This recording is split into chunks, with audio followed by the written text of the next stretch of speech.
This is David Wood. He's a global leading futurist, and he's also one of the founders of Symbian, which was the operating systems of the first smartphones back in the late 90s. We got the opportunity to sit down and talk about how we can use the history to identify patterns to predict the future. And right now, it's easy to see the parallels that we can draw from previous technological changes to predict exactly what's coming with AI. It's a brilliant, brilliant conversation. Please join us.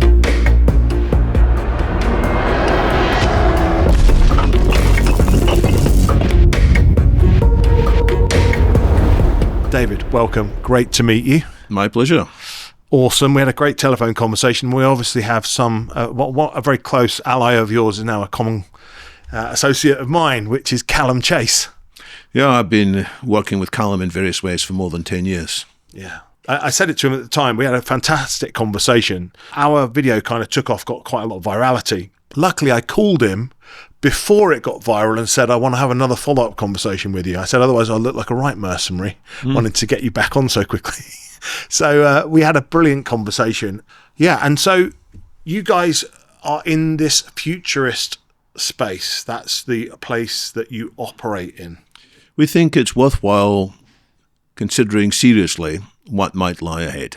Some people say it's a waste of time because the future's so unpredictable, it's anybody's guess. We say, yes, there's a lot of uncertainty, but there are some principles it's worth talking about. Yes. There are some trends that are more likely to come through than others. So it's worth doing that. And in fact, if we don't do it, we're likely to end up in a future that we wish we hadn't arrived at. Yes. It's like we all got on a shiny, gleaming train, and instead of going to the promised land, we've ended up in a world with lots of flaws, lots of technology perhaps, but missing out on some of the human aspects which we had taken for granted. Yes. So we need to talk about it in advance. Yeah. And you're not just a theorist. You have been there, done it, got the T-shirt. You back is it in the 80s and late 90s? So I say that I was a futurist long before I knew I was a futurist. Right. Because I was recruited into a company called Psion, and that's Psion, that some people of a certain age might remember. They were pioneers in handheld computers. They made the Psion organizer. I've had in my pocket a device that can run mobile apps since 1988. Well. And in that company, we had to figure out, well, how are we going to prepare for next generation technology? Because we could see technology is changing the whole time. Yeah. We knew about Moore's law early on, which basically says that every 18 months, the processing power of an integrated circuit is twice as much, twice as fast, or it can be the same for half the cost. Yeah. And there were lots of other things happening. So we had to figure out in advance, how do we prepare the next generation of our product, our hardware and software? So as well as writing the current set of applications, we were at lunchtime often debating, well, is this weird internet thing ever going to come of anything? Is it just a strange gimmick? Or will one day everybody be expected to do things on the internet? And we were broadly on the view, we should get onto the internet as fast as possible and provide a web browser. So, I was thinking about the future, and in particular, from 1995 onwards, late in 95, we realized, these handheld organizers, or palm-top PDAs, personal digital assistants, they would be overtaken probably by a new category of things called smart mobile phones. And we weren't sure how large this was going to be, and for a while we thought, well, maybe we should target a range of different devices, but then in 1996, we had an off-site strategy meeting and we said, you know what, we're going to put all our eggs into the smartphone basket. Even though it's not what our parent company, Psion, wanted to hear, in a sense, because we wouldn't be prioritizing their handheld communicators anymore. We would be prioritizing what we saw would be a much larger, much more transformative business. Yes. And at that stage, most people were still skeptical. They said, what do you need messages on a mobile phone for? They can wait until they get home. And people said, I don't want people to be able to call me up at any time of the day or night. I'd rather have my privacy. Thank you very much. Who has smart mobile phones? It's three kinds of people. There are drug dealers and rich businessmen and technology geeks. That's not going to be much of a market, is it? But we had the confidence that actually everybody in due course would want to have a smartphone in their pocket. So we were saying that from about 1999 onwards. And for a long time, it still looked like foolish prognostication. But now every time I'm in the underground and I look around and I see every single person holding a phone, looking at them, I think, well, it came true, didn't it? Now, that's really interesting, isn't it? Because what seems so obvious at that moment in time, okay, your average Joe public, was resistant to, didn't realize they needed the technology, which actually there were growing signs of. You could see the big brick phones that turned into the Nokias, and you could see that transformation happening. And then to think that in parallel with that, you've got these handheld devices which people are using to personally organize themselves. To not think those technologies would merge and evolve together. It was a pretty formulaic future to see, but my point being that there'd be a lot of resistance for people seeing it. Well, there were lots of clever people who denied it as well. Yeah. There's lots of people wrote essays at various times saying that the internet was a passing fad. People were disconnecting from the internet because it wasn't useful, it was too difficult, the bandwidth was too slow. Yeah. Once upon a time, the devices had to whistle to each other before you connected. And you'd start downloading some music and it would break halfway through. You'd have to start again. What a miserable experience that was. Yeah. So there's no future in this. And people said, well, nobody's going to spend money on this because our credit card details will be stolen. But a whole bunch of things happened. There were payment mechanisms such as PayPal came along to help protect your credit card details. And there were also government-backed schemes so that if you, through no fault of your own, had your credit card details compromised, you would have some cover for that. So a whole bunch of things happened that made the future change in a way that the skeptics, the small-minded people, shall I say, couldn't imagine. Oh, no, it's remarkable, isn't it? And you must draw so many parallels from that experience to where we are today with AI. Yeah. People are raising similar issues and problems and challenges. I suggest to people that say that, how big are those challenges compared to the bounty that lies ahead, the incentive, the reward of overcoming them? Indeed, because as AI becomes more powerful, every single industry stands to become more creative, stands to be more productive, stands to become more efficient. And so people who can master that will be the leaders of the next wave of whatever that industry turns into. Yes. So people will run into problems, of course, but there's enough incentives for people to figure out alternatives. But there's enough in history to point to the fact that these smart people must be able to just look back and go, well, hold on a second, we had the same problems in the mobile industry. We had the same problems in the internet sector specifically. Websites, browsers, they've all had their challenges before they've become an inevitable utility. Well, to be a bit fair, there are also trends that didn't pan out. Flying cars, we don't have the flying cars everywhere in the sense that the Jetsons and other common cartoon science fiction had predicted. And for a while, skyscrapers got taller and taller, and then they stopped, for example. Yes. And when I was young, when Neil Armstrong walked on the moon, everybody said, well, of course we'll be going to the moon later in our lives, and of course we'll be going to Mars. And that stopped as well. And there are technologies which we could point to which didn't or haven't yet fulfilled their promise. So there's something called nanotechnology, which is the ability to systematically reprogram matter, which Eric Drexler, who I've met a few times, spoke about from the late 1980s, but from the 1990s onwards, a very compelling vision, and to a large extent that hasn't happened at all. So there are some technologies that haven't worked out. Let's dig into that, because what my point was that how challenging are the problems that are presented compared to the bounty?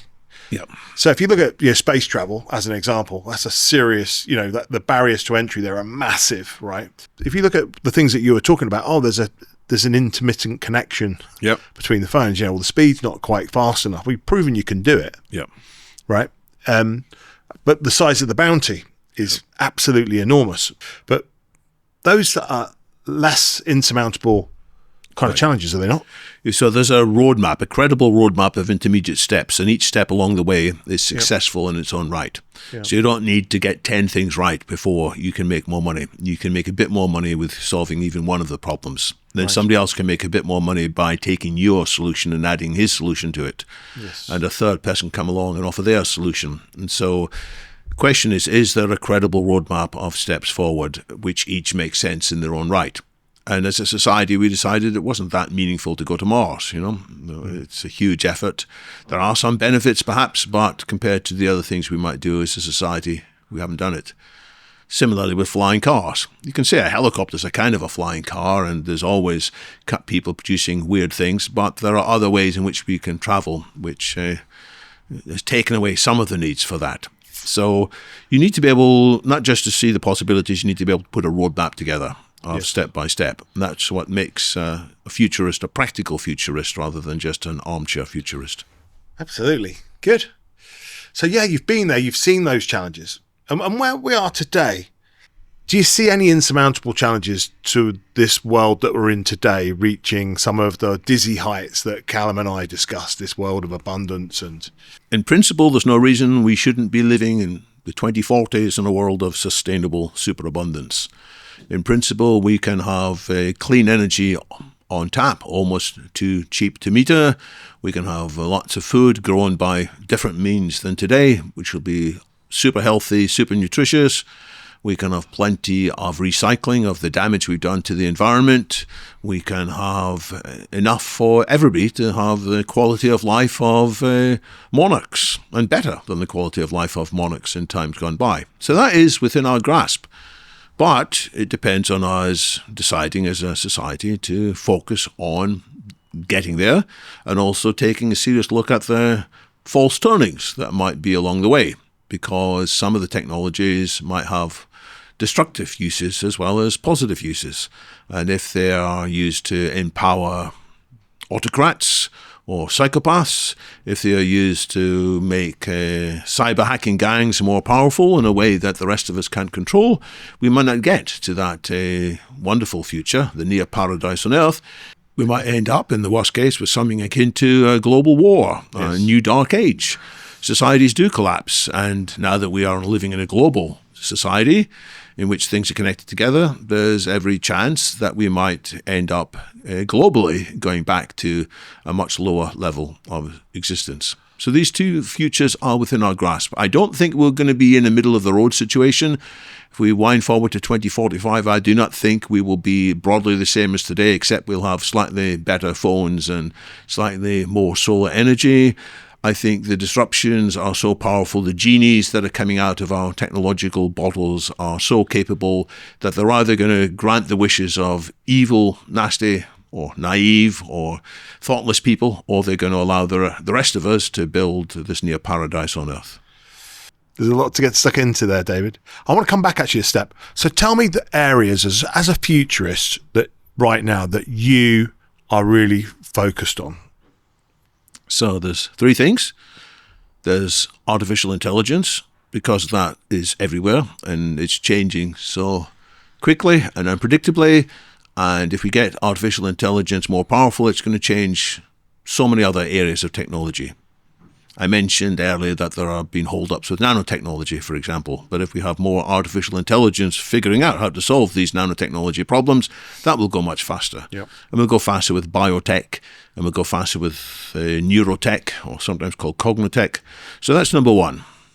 The second is I want to paint a very positive vision of what this future could be like, because many people are understandably scared and apprehensive. So I paint a future which I call sustainable superabundance, but has a number of key parts to it. One is the abolition of aging. I want to clarify to people that, this is part of what's within our grasp, that we'll no longer need to get older.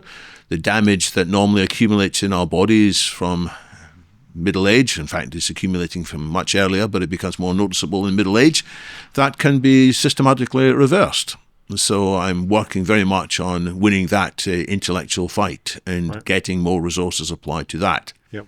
But the third is perhaps the most important of all, which is how do we as a society make our decisions? How do we decide where our resources are applied?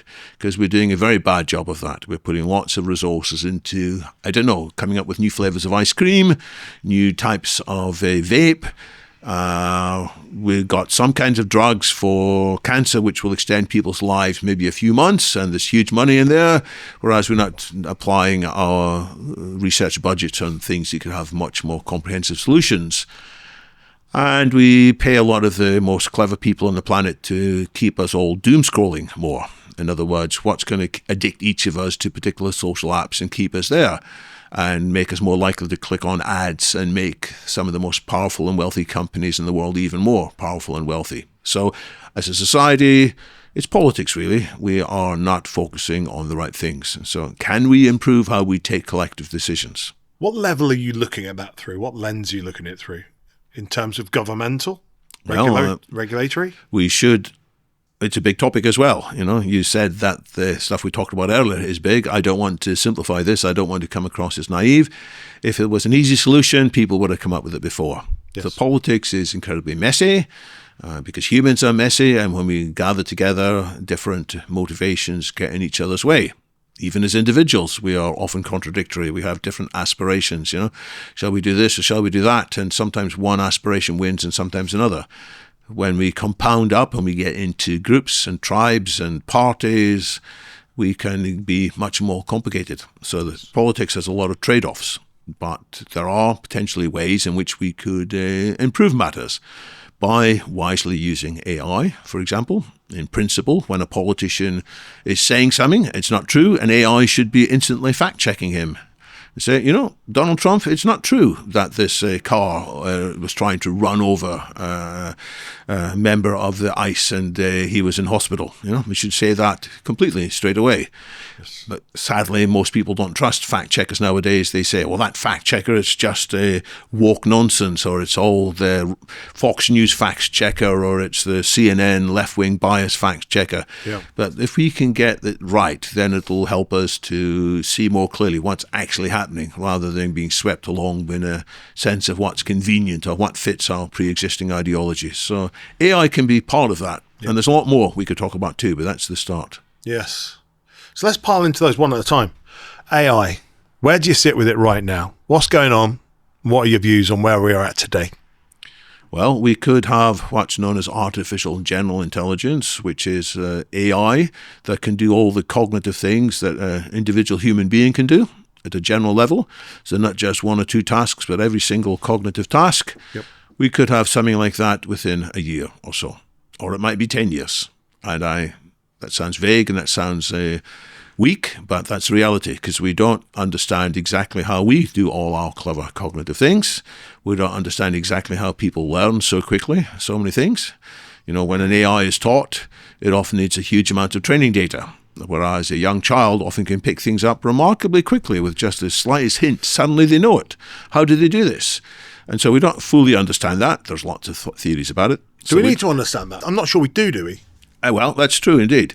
So the other thing we don't understand is what's holding up progress in existing AI. Yes. Because there's some theories that say, well, we already have enough ideas, we just need to scale them up. By scaling it up means giving more power, larger models with more parameters, more control knobs, with more data. So grabbing more data from old TV programs or old newspapers, or generating synthetic data and then feeding that in so the AIs can learn. So there's the scaling up hypothesis, and nobody's quite sure whether scaling up with a few tweaks is going to be sufficient to get to this general level or not.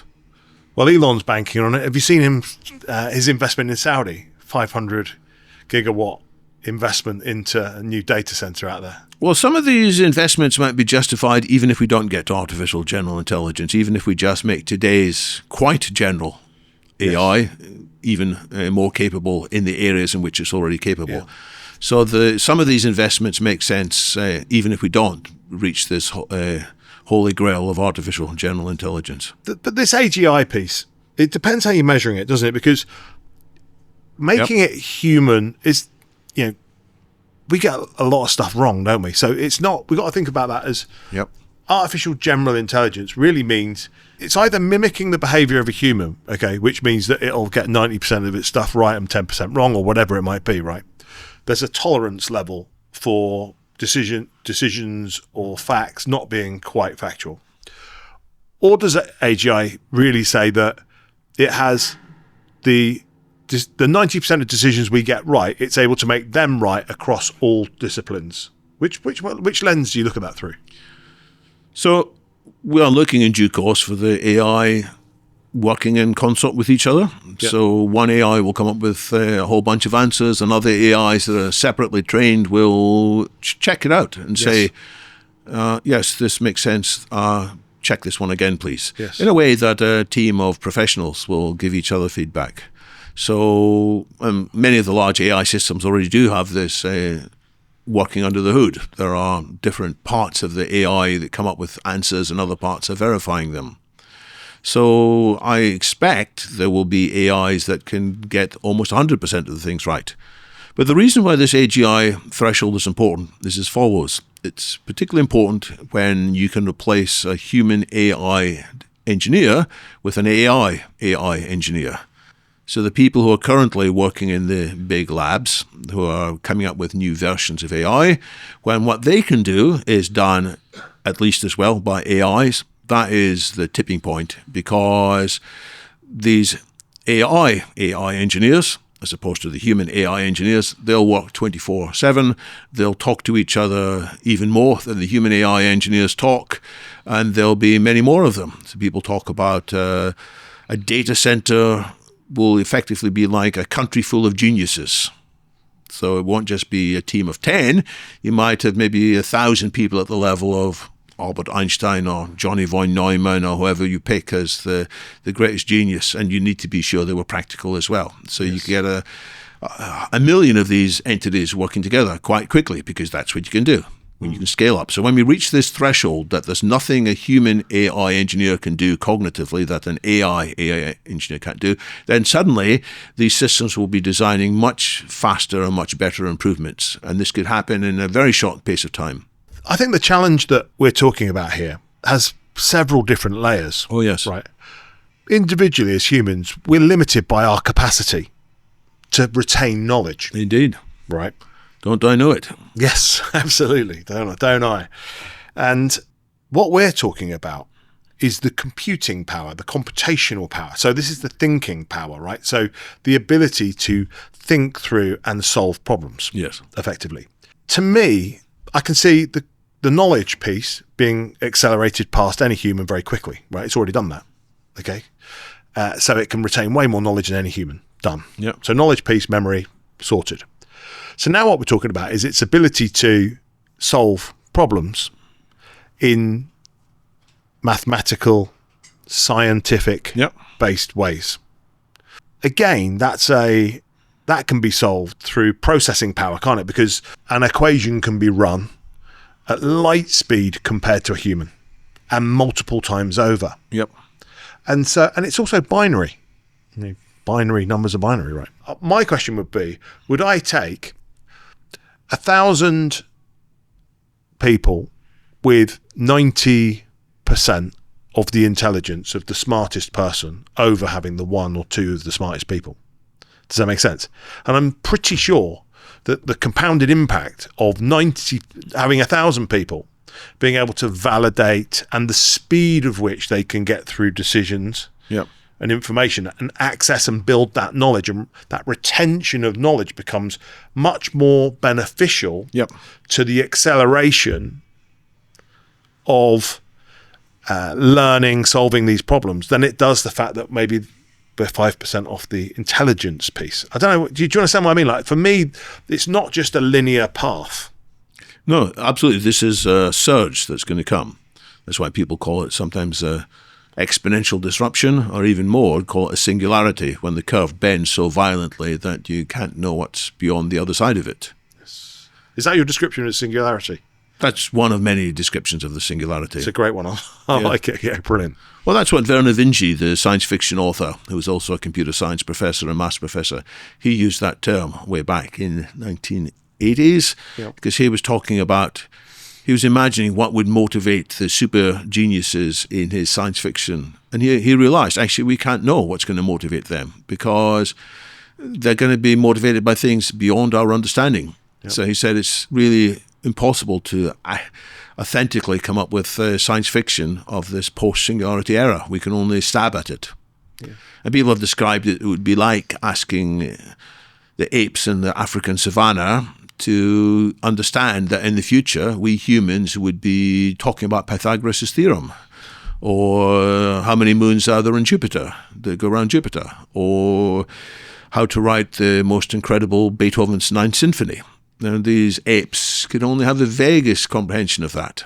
It's like the dogs. Dogs have a vague understanding of what their masters are doing, or their mistresses, but it's only a very partial understanding. So that's one meaning of the singularity. When these AIs go beyond the human level, what motivates them, the kinds of ideas they'll use in their thinking, will be alien to us.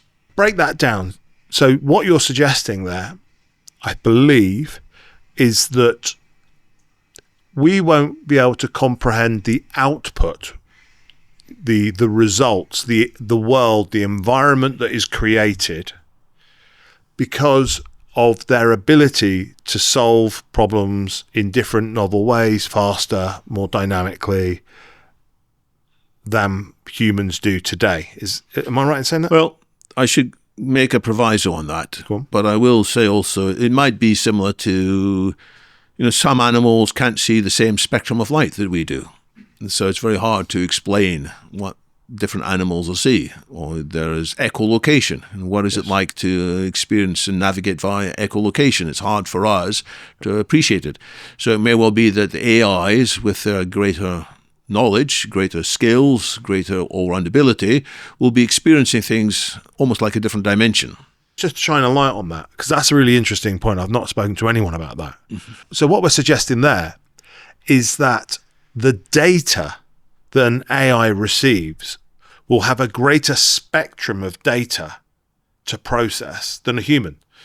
For instance, we would be able to connect it to all different types of digital electronics receptors, ultrasonic, ultraviolet, to receive data that we would never be able to receive, to process and to understand and make decisions by. Quite. It may well be one of the first things that AIs do is say, hey, you humans, you've been listening out for alien signals forever. Don't you realize this is the alien signal? And they will point to something in the vast spectrum of incoming radio noise that we had missed. And AI is already doing something similar because they come up with new tests when you look at various mammograms or other scans. They're able to come up with new tests to determine, is this growth, is it likely to be benign or is it likely to be malignant? Yep. And we human doctors have come up with various tests over the years, and they were able to spot other patterns, which now that we humans look at them, we can say, oh yeah, I can see this, makes sense too. But it wasn't in our comprehension at that time. So what you're really saying there is that an AI's reality will be significantly different to a human's reality, because our reality is defined by the data that we receive, by our touch, smell, sight. That defines our reality, right? And so if I think about that there's an amazing TED talk that talks about this, where it says that a bloodhound's reality is defined by this exceptional smell. Yes. So what is normal to it is that it can tell that this cat just pissed around the corner 200 yards away. It's part of its reality. Yes. It's able to, that becomes its reality, that there's something over there 200 yards away which I wouldn't mind having a go at. Right? Whereas that doesn't enter our realities. Right. So we don't have the ability to receive that data and process it.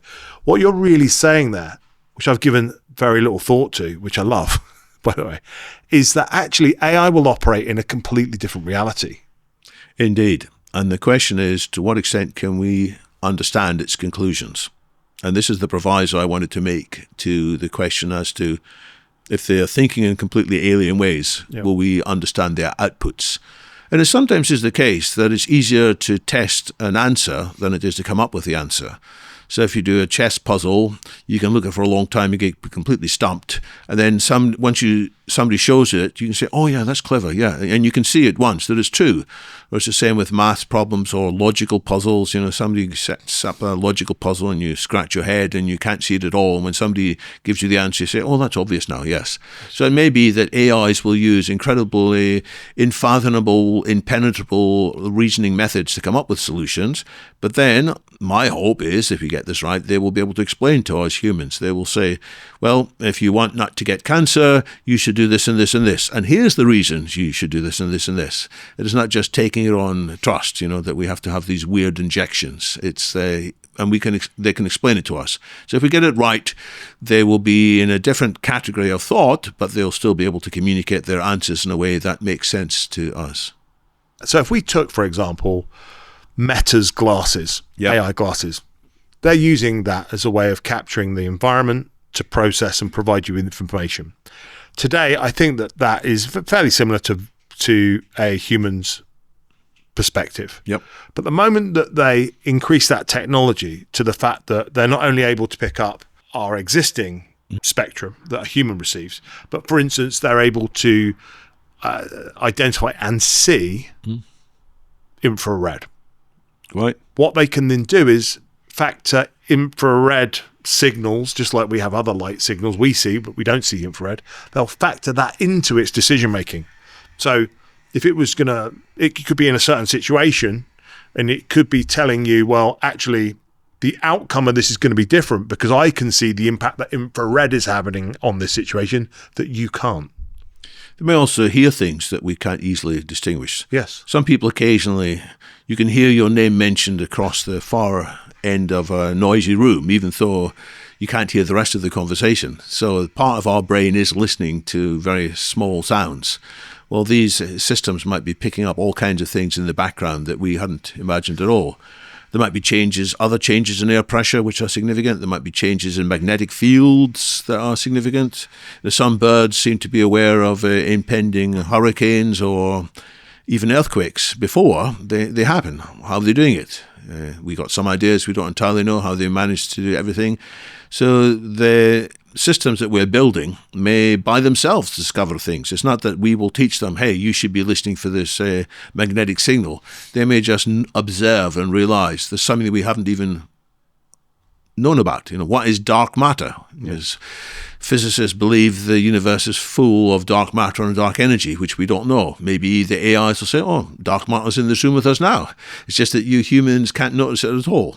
I don't think that's quite correct because it would have a gravitational effect on us.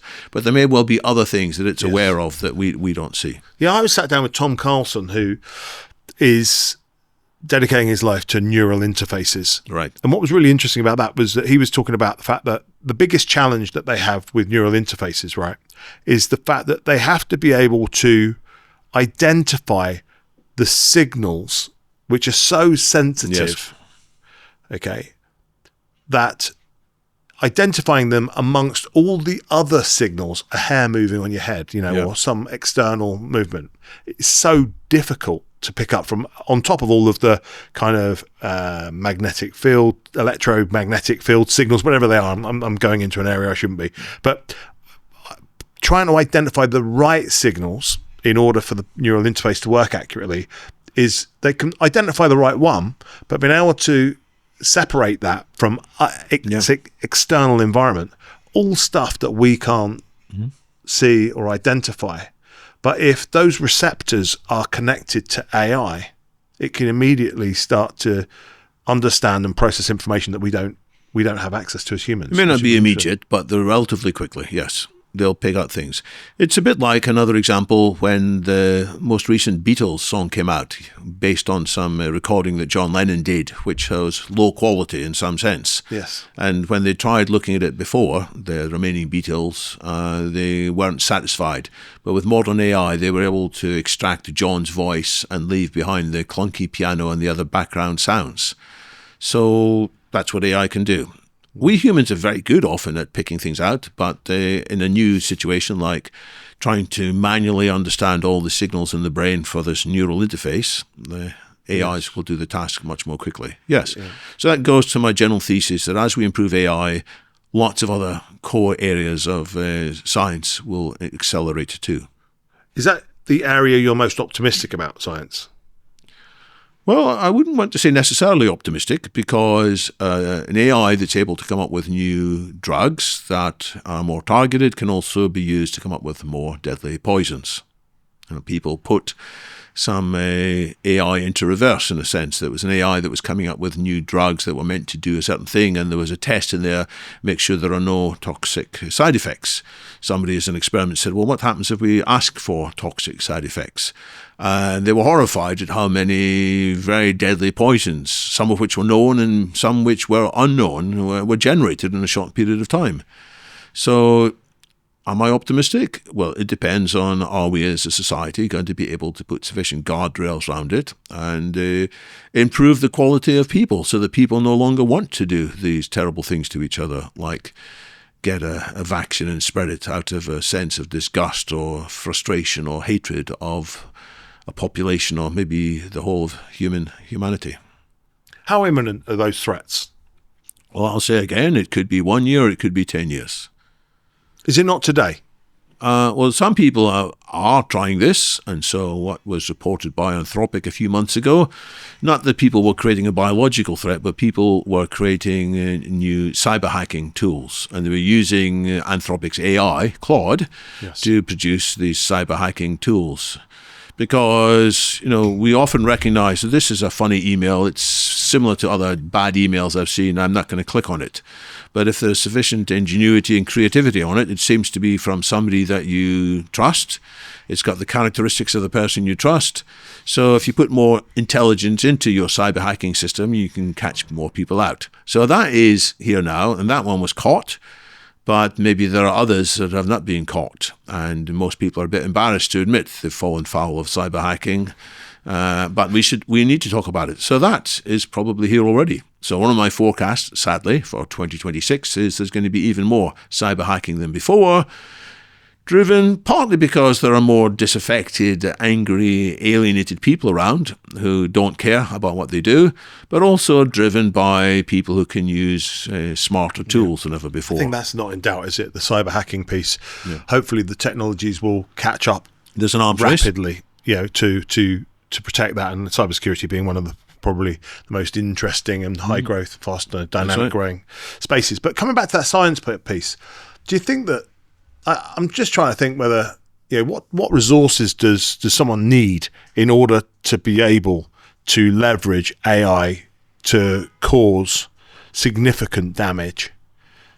So there are people checking this, and people inside the big tech labs, they're checking this as well, because they are aware of the threat here. Absolutely, yeah. So they're trying their hardest to guard against people doing this. On the other hand, these systems are opaque, which means nobody really understands why they come up with the answers they do, as I was sort of hinting already.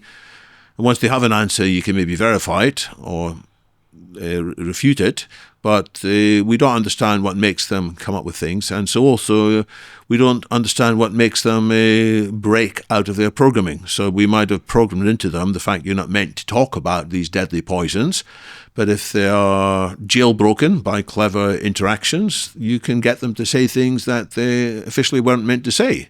Yep. So I think this is an unsolved problem, and people are putting some effort into it, but nothing like enough. I don't think that necessarily the biggest threats are the most common models, are they? This open source space is of real interest, isn't it? I mean, what processing power do you need before you can deploy a model on your local machine? No one else has real access to it, and you can start to access data and information.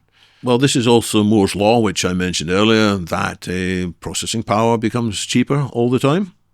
And it's not just that the hardware is cheaper, the models themselves become more efficient, because people figure out, well, we don't need to do all these things. We don't need to have 20 decimal places of calculation. We might even do it with 0 decimal places of calculation in some case. Yes. So there's less energy required. And so as more time goes on, uses which are currently beyond the reach of most disgruntled teenage hackers will become within their reach. Yes. And you can step up the ladder to states, because there are states who do want to do bad things to each other. They really hate each other. Yeah, they can go around the world's hotspots, and they would love to knock out each other's IT infrastructure so they can then do other kinds of damage. And they can't do it now, perhaps, but they might get lucky in the future as the hardware is more available and cleverer algorithms. When you come back to that hardware space, these data centers are super interesting, isn't it? I mean, I don't know whether you saw what the IBM CEO came out and said, which is, I think he said that $8 trillion has been invested into data centers. That's what they reckon. And in order to just service the interest on that investment, those investments need to generate 800 billion of profit to service the debt that's funded them per year, which gives you some sort of idea of the scale of this, right? Yep. And if you look at how fast it's moving, I think that's on a 5 or 10 year kind of horizon. The question is whether they are become outdated faster than they become deployed almost. Yeah. So there's an awful lot of clever people thinking about this. They don't want to do what you've pointed out could be a problem, which is you invest a lot of money in hardware that will soon be outdated and need to be thrown away. So they try and design it in a way that it can be scaled up, that they can join it into other systems later on. Yeah. And it's a moving task. And I won't be surprised if some companies who make these huge investments go out of business in 2026. Yeah. Because they know there's a risk they'll go out of business, but they've decided it's a risk they're prepared to take, because if they get it right, they'll be the kings of the universe. You know Daniel Hume? I do, yes. Yeah. And I was on the phone to him earlier in December, just before we broke up. And I was talking to him, and he was talking about this neuromorphic Yes. AI. So this kind of integration of biology and synthetic infrastructure to drive AI. Yep. And he's got a real eye on that.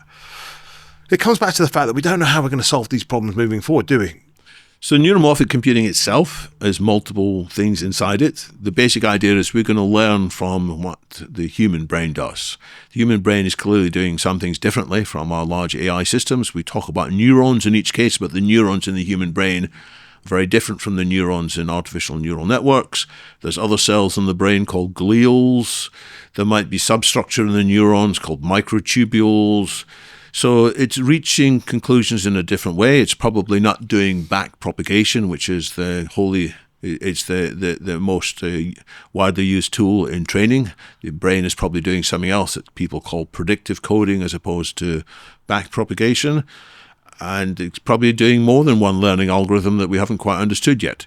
The other way in which people think they can learn from the brain is the efficiency, because the brain is using about 30 watts, which is a light bulb, whereas these other systems are using rather more than 30 watts a lot of the time. So neuromorphic computing means let's learn from some of that in various ways. And Daniel's got several people working with him in his startup, Consium, and that's one of their main threads, looking at how can we bring forward neuromorphic computing more quickly. Yes. That could transform the efficiency questions. And that could then mean that the bad guys, I'll come back to the bad guys again, who also include naive guys, people who think they're good guys, but they're just incompetent, or they're the James Bond villains, because the James Bond villains often think that they're the saviors of the world. And some of them are leading big tech companies just now. They don't think of themselves as bad guys at all, but they are reckless and they've got psychopathic tendencies in some cases. So some of them with these more powerful neuromorphic computing might more quickly be able to do more damage as well as do more good. I can't help but think that biological systems are trying to solve different problems to the problems that we're looking for AI to solve. We use the human mind, the brain, as a benchmark, right? Because it's incredibly powerful and it has incredible capabilities. But it's also been designed and built around the ability to process the intelligence that's required that's limited to a human body, right? Whereas what we're looking for here is for these systems to drive much, much greater, broader, kind of deeper levels of intelligence faster with more consistency, much more data. So I don't know, just intuitively, I'm sure there's a lot we can learn from it, but I just do wonder whether actually what we're looking for is a different tool because we're solving a different problem. So this is an important point. And one of the reasons there's been great leap forwards in AI in the last 20 years is that people stopped trying to copy the human brain so closely. They said, all right, we've got these neural networks, but we're not going to try and line them up in the same way that humans are. We're no longer going to build AI in order to understand the brain, which is what many people did initially. We want to understand human brain. Instead, we're going to build new AIs, neural networks, to do whatever they need for their business. And you're quite right. They don't need to be the same. They just need to have the same kinds of outputs, which we can say is how good are you at predicting? Because the human brain wants to predict what's going to happen next. And these AI systems want to predict what's going to happen next as well. These both sets of intelligence need to be good at figuring out how to intervene and steer. So the second quality of intelligence beyond prediction is steering, saying, well, I think this is going to happen, but if I don't want this to happen, this is what I need to do to change the trajectory. And we have that in AI as well. The third component of intelligence is learning. It's when you were wrong in your prediction or you're wrong in your steering and you think, oh, what went on here? And then suddenly you can rebuild your own models. There's more complicated things going on. And AIs increasingly can do that too. And the final component of intelligence is when you realize you'll be more intelligent working in collaboration with others. And so we humans learn to talk, not just signal. And we learn to write things down. We learn to send messages across the internet. And that built our intelligence. And AIs can do that too. So at a certain level, they're doing the same tasks, but how it works out in practice, of course, varies a great deal. And there's no necessity for AIs to duplicate more closely what the human brain is doing. Yes. Yeah, it's really interesting because when you break down it, every part of us can be broken down into some sort of computational. Yeah, if you look at emotion effectively is a notification system, right? And so, and we do think that this pattern recognition is just a huge part of what really drives the biological brain, and that is not dissimilar to the way that a neural network is currently operating, albeit it approaches the problem in a different way. It's actually using that predictive ability to say, hey, the likely output of this scenario based on historical data is X or Y or Z, which I cannot be, that's the way we learn, right, as human beings. We basically go, if I do that again, I've done that before, if I do that again, I've touched something hot before, got burnt, if I do it again, I'll get burnt again. Pretty straightforward kind of process. We learn and evolve. And so from that perspective, it feels like there's real commonality, but then we just get back to that kind of, are we in a simulation kind of territory, aren't we, where we're talking about that everything we do is computational, can be broken down into kind of similar mathematical, systematic kind of technology driven way of processing and achieving outputs. I don't want to say that we humans are just computers. I don't want to say that emotions are just information systems, because there seems to be more to them as we experience them. You could have some things happening entirely subconsciously, and you can learn some things without having that conscious experience. But sometimes there is another layer, and we don't quite know what this layer is. Help me understand. Give me a real material example of that. There are many things we work out subconsciously, and we come up with answers without consciously thinking them through. We might notice something at the corner of our eye on the other side of the street, or maybe on our side of the street, and we subconsciously decide, I don't want to see this person, and you cross over, and you're not even sure why you've crossed over, and you might come up with a reason for yourself. I crossed over because I wanted to see the shop. But in reality is, if you could see it, that you were disgusted by the person, or somebody you didn't want to talk to because you owed them some money, or you were maybe afraid of the dog. So a lot of the processing happens subconsciously, and a lot of what psychologists have learned is that we confabulate to ourselves. It's not just AIs that hallucinate things. We can often come up with the reasons to explain it to ourselves, which aren't the real reasons.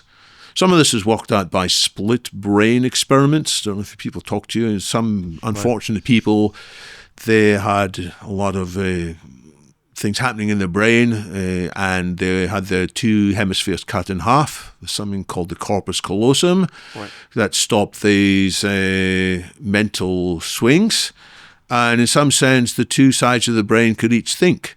And one side of the brain can process language and can come up with reasons, and the other side of the brain has a different mode. And when you show different images to different eyes, then the images get processed by different sides of the brain, and the brain may come up with one answer, but when you ask the part of the brain that can speak what was the explanation, you can see what the explanation is because you could see what the person was looking at, but the person wasn't aware that he was looking at it, and they said, well, this is the reason why I did it.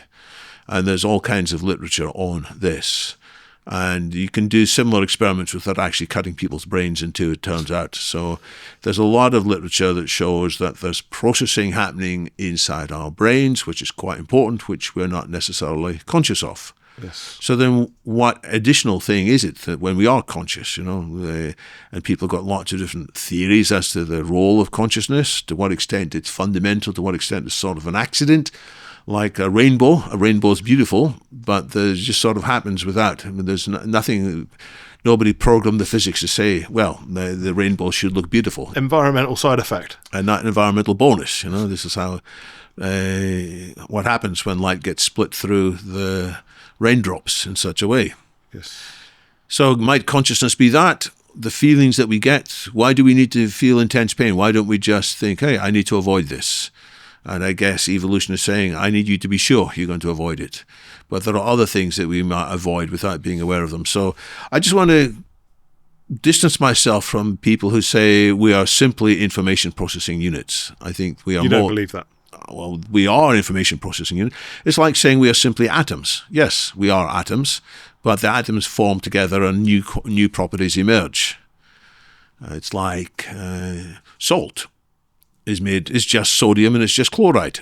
But salt has capabilities that neither sodium nor chloride has. And if you just knew about sodium and you just knew about chlorine rather, you wouldn't be able to predict, I don't think, that salt would taste salty. Yes. I guess the point of that, if you look at that analogy though, is that it's the fact that we have broken it down to realize that it is just atoms, or we believe it is just atoms, right? And I guess that's what this search for understanding the brain and consciousness and how we think and process information, how we operate as a human being, trying to get to a place of having that level of understanding that we have of how salt's created. And I guess the reason for the question is I don't have a view on whether it's computational or not. For me, it's just around trying to identify. Interesting, the more things that we do with AI, the more confidence I have that we're going to be able to simulate the majority of capabilities that a human has. Yeah. So some people might react to this conversation and say, it's a bit theoretical and philosophical, isn't it? And I will say no. The reason it's very important is that what AIs do in the future may surprise us because they may have emergent properties in the same way that salt has emergent properties from sodium and chlorine. And we're already seeing this. People design AIs with certain things in mind, and they are surprised that they are more capable in some aspects, as well as less capable in other aspects, but they're surprised that they're more capable than expected. So where does this extra level of capability come from? And people speculate, well, the system worked out by itself that it needed to model more parts of the real world. It needed to develop a theory of mind. It needed to develop a theory of physics. It needed to develop world models. Even though nobody told it you need to develop a world model, it just worked out by itself in some emergent sense. Now, it may be that as we put more processing capabilities and refined algorithms into our AIs, they will have more emergent properties, some of which may duplicate human emergent properties. Some of it may be completely alien. And instead of being consciousness, it might be para-consciousness. Instead of it being emotion, it might be meta-emotion. You might say, well, what's para-consciousness and meta-emotion? I'll say, well, it's like trying to describe infrared. We know there's something beyond what we can see, but we can't say what color it is. So it may be that if we're not careful, these AI systems will have further dimensions to them and therefore act in ways that we didn't anticipate. And I say that's dangerous as well as being wonderful. Yeah, it definitely sits on on both sides of the line, doesn't it? Yeah. Looking at either side of those lines, what are your biggest things you're most optimistic about? And what are the biggest fears you have for where we're sat today? Well, the optimism is that with AI improving, we will then solve the restrictions that have held up nanotechnology, our ability to resculpt matter on an atomic level, systematically and programmatically. We'll have big progress over biotech. We'll be able to manipulate some of the building blocks of life in a way that will get rid of the defects that we've inherited from evolution. And we'll be much healthier, much more vital. And we'll improve our understanding of the brain. It'll improve neurotech too. And each of these three improvements in technology will in turn transform multiple industries. So improvements in nanotech will improve energy. They'll allow us to have different kinds of battery, different kinds of fusion energy. It will also improve travel. We'll be traveling much more efficiently and safely. It will improve manufacturing of all sorts, and we won't be held up by rare earths anymore. We'll be able to figure out different ways of manufacturing things that don't need rare earth metals. And if we do need rare earth metals, we'll be able to come up with other alternatives which are almost the same. And finally, it will also transform recycling, because we'll be able to undo lots of the damage, all the microplastics and pollutants we put. Nanotech can undo that. Biotech similarly can transform 4 large areas of life. It can transform healthcare, as I've mentioned, but it'll also transform food preparation and agriculture, so that we don't need to slaughter large numbers of sentient animals in order to satisfy our desire for meat. It will also transform the environment more generally and how we look after the environment, and it will allow us, if we want to do paradise re-engineering, which is a quite far visionary idea that will stop animals harming each other. Wow. It's not just humans who will stop being in pain. There's a lot of pain inside the natural world. So that's another possibility at the far edge of biotech. And cognitech or neurotech, they both mean the same thing. As we improve that, we will change how we learn. So we will learn more reliably. We'll have individualized tutors, and we'll be able to figure out what each one of us needs to learn and how to learn.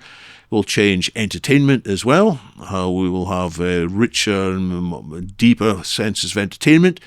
Thirdly, it will transform the spiritual dimension of life, and people will no longer do yoga the old-fashioned way or go to churches and pray in the old-fashioned way. They will, if they want, have encounters, apparently with Buddha or Jesus or other mystical figures, which AI generates and can be very authentic. And finally, if we get it right, improvements in cognitech will allow us to be better politically with each other. We won't get so annoyed and so tribal and so resentful and so revengeful. We'll be able to actually constructively disagree and build a better planet. So that's the positive side. Yeah, it's interesting you lead on material science. So it's with the nanotech, and we don't see much of that in the press. We see little bits here and there, but that really is the fabric of our world, right? And it defines so much of our reality. One part we do hear about quite a lot is improvements in energy technology. Yes. So new kinds of battery, and particularly the idea that we'll have fusion energy. Because ever since the 1950s, the phrase has been that we're perhaps 20 years away from having reliable fusion energy. And it's always been put back and put back and put back. Well, it may be that AI will allow us to tame fusion energy quite quickly, because it's got real-time monitoring capabilities, and it can design new geometries, new layouts, new topologies, new ways of using magnets to control this very high, enormously high temperatures. So that is thankfully covered in newspapers more often, the energy side. But some of the other stuff is perhaps not covered because people are weary about it. They've been hearing about nanotechnology for a long time. And by the way, the word is often reused to mean simply things like nanomaterials, which is important, but what's most transformational is the ability to reprogram things in the way that ribosomes do inside the body. So ribosomes are what reads the RNA, which has got the genetic instructions, and creates proteins. They assemble it. There's amazing machinery inside our bodies. So nanotech, if it does it right, will be able to come up with alternatives to ribosomes that will allow us to build not just proteins, but all kinds of other remarkable materials that are also with intelligence built in. So that's been spoken about by Eric Drexler and others since, I think, the 1980s. Engines of Creation was his first book, maybe the 1990s. And it hasn't happened for a whole bunch of reasons. It is a hard problem to solve, and the funding that was allocated in that general direction got snaffled by other people who say, hey, I'm doing nanotech, whereas they were more doing things like nanomaterials instead. But I think it will come, and that's going to be utterly transformational. The things that cause us damage, we might have new skeletons, that are much more robust. So even if there is an earthquake and we get trapped by buildings, we won't die. We will be so robust and powerful. I don't think that will happen by the 2040s, but who knows? Because the pace of change will be unpredictable. Yeah, the pace of change right now, isn't it? I mean, every time I have an ailment or I talk to someone's recommending a peptide or a different type of technology right now. And if you see the investment in longevity, which we'll come on to because it's your second area of this transhuman kind of longevity spaces of, I think you mentioned it as your second area after AI. Yes, so. It's a hugely fascinating space. What you say is AI is going to underpin the exponential, scientific kind of evolution of these technologies. Because what has held up science has often been lack of sufficient intelligence, lack of enough people working together, looking objectively at all the ideas that have been presented. It's often the case that when a problem is solved, it turns out, well, other people had the idea before, but it was neglected, and eventually people manage to put it all together. Smart AIs will read all these papers, read all the books in every language. They'll listen to every podcast. When people were just tossing ideas around and the idea didn't get picked up at the time, the really smart AI will say, hey, you moved on, but you shouldn't have moved on. There's a really interesting notion in here. So the AIs will be much more intelligent in this vision. They'll go to AGI and then they'll rapidly go beyond AGI. And they'll be working together in a way that means they don't just match the capability of individual humans, they'll far surpass the collective ability of all humans together. Yes. And if we do that, then we will be able to come up with new scientific answers. Your reasoning for that curve becoming exponential in terms of its ability to grow more powerful, more intelligently, is because it's able to solve its own problems. Yes. To be clear, it's already exponential in many ways. Exponential means it's getting doubling over a period of time. And so in many ways, we're already on exponential curves. Yes. So many exponential curves taper off and they go into an S curve rather than an X. And so some of them might be slowing down. Even Moore's law itself is slowing down to an extent. But the thing that's going to make the difference go beyond exponential, hyper-exponential, or a singularity is suddenly there's a phase transition and something new happens. It's like boiling water. You boil water and it gets hotter and hotter and then it bursts into steam. Or when you freeze water, it turns into ice. That's not just the same as before. It's a phase transition. So there is a phase transition ahead in which humans are no longer needed. And humans, with all our wonderful aspects, we are nevertheless bottlenecks in many of the processes. When humans are no longer in that loop at all, the AIs will solve their own problems and reinvent themselves. And so one ultra-intelligence, to use the term that I.J. Good first talked about. He had previously been a colleague of Turing at Bletchley Park. He's the one who wrote down this argument for the first time. I.J. Good, he said, when the first ultra-intelligent machine comes along, it can design things better than humans. The first thing it will design is its own better successor. And then that better successor will design another better successor. So perhaps in a relatively short space of time, it depends on how much hardware innovation is required or whether it can all be done just by better software, better architecture in the algorithms. If it turns out that it can be done just in software, it might be that overnight, suddenly AIs have moved from just roughly the level of the best human AI engineers to far, far beyond all the human AI engineers together. Yes. That is the fast singularity takeoff. What's the threshold of intelligence that curve really needs to kick on? Well, there are lots of tests being worked out already, which is what can really clever human AI engineers do. And more of them are finding that a lot of their work can already be duplicated. So this is one of the big trends of 2025. Some people call it vibe coding, or there's Claude code, in which things that previously you would have needed a software engineer, a human software engineer to do, can all be done automatically by AI. So it leaves still, of course, things that the human is involved in. And I think inside these companies, they've got lists of the tasks which currently the humans are needed for. But over time, they're going to be undercut. There are some other tests I could point to. So many of these AI engineers, they're master geniuses. They're incredibly good. They did something when they were young called the International Mathematics Olympiad, either at the national level or the international level. Right. And there have been wagers or forecasts for quite a long time. How long will it take before the AI can solve the annual International Mathematical Olympiad, the IMO, at the gold level? And until a few years ago, people said, well, this is far ahead because you need to have such a depth of ingenuity and abstract thinking. But this July 2025, two AIs, one by Google DeepMind, the other by OpenAI, they both performed at gold level. And by that, they were given, I think it's 3 hours to do 3 problems and another 3 hours to do another problem. They were disconnected from the internet. They had no advanced sight of the questions. They were exactly the same questions that were given at the same time to human competitors. And both of them got 5 out of 6 answers essentially correct, which means they were right up in the top 10% of human performers, gold level. They didn't get all 6 right, and there were a few humans who got all 6 right, but maybe next year they'll get all 6 right. Yeah. I've done a bit of research just to try and understand how many PhD students there are that graduate on an annual basis in the UK, and there's roughly 20,000. And you think about all the topics that those 20,000 minds need to be spread across. Yeah. They get hired into all different technologies, technology companies, science businesses. You realise that there are only 2 or 3 people, sometimes a single person, that's working on really important problems that need to be solved in order for us to move humanity forward. Yep.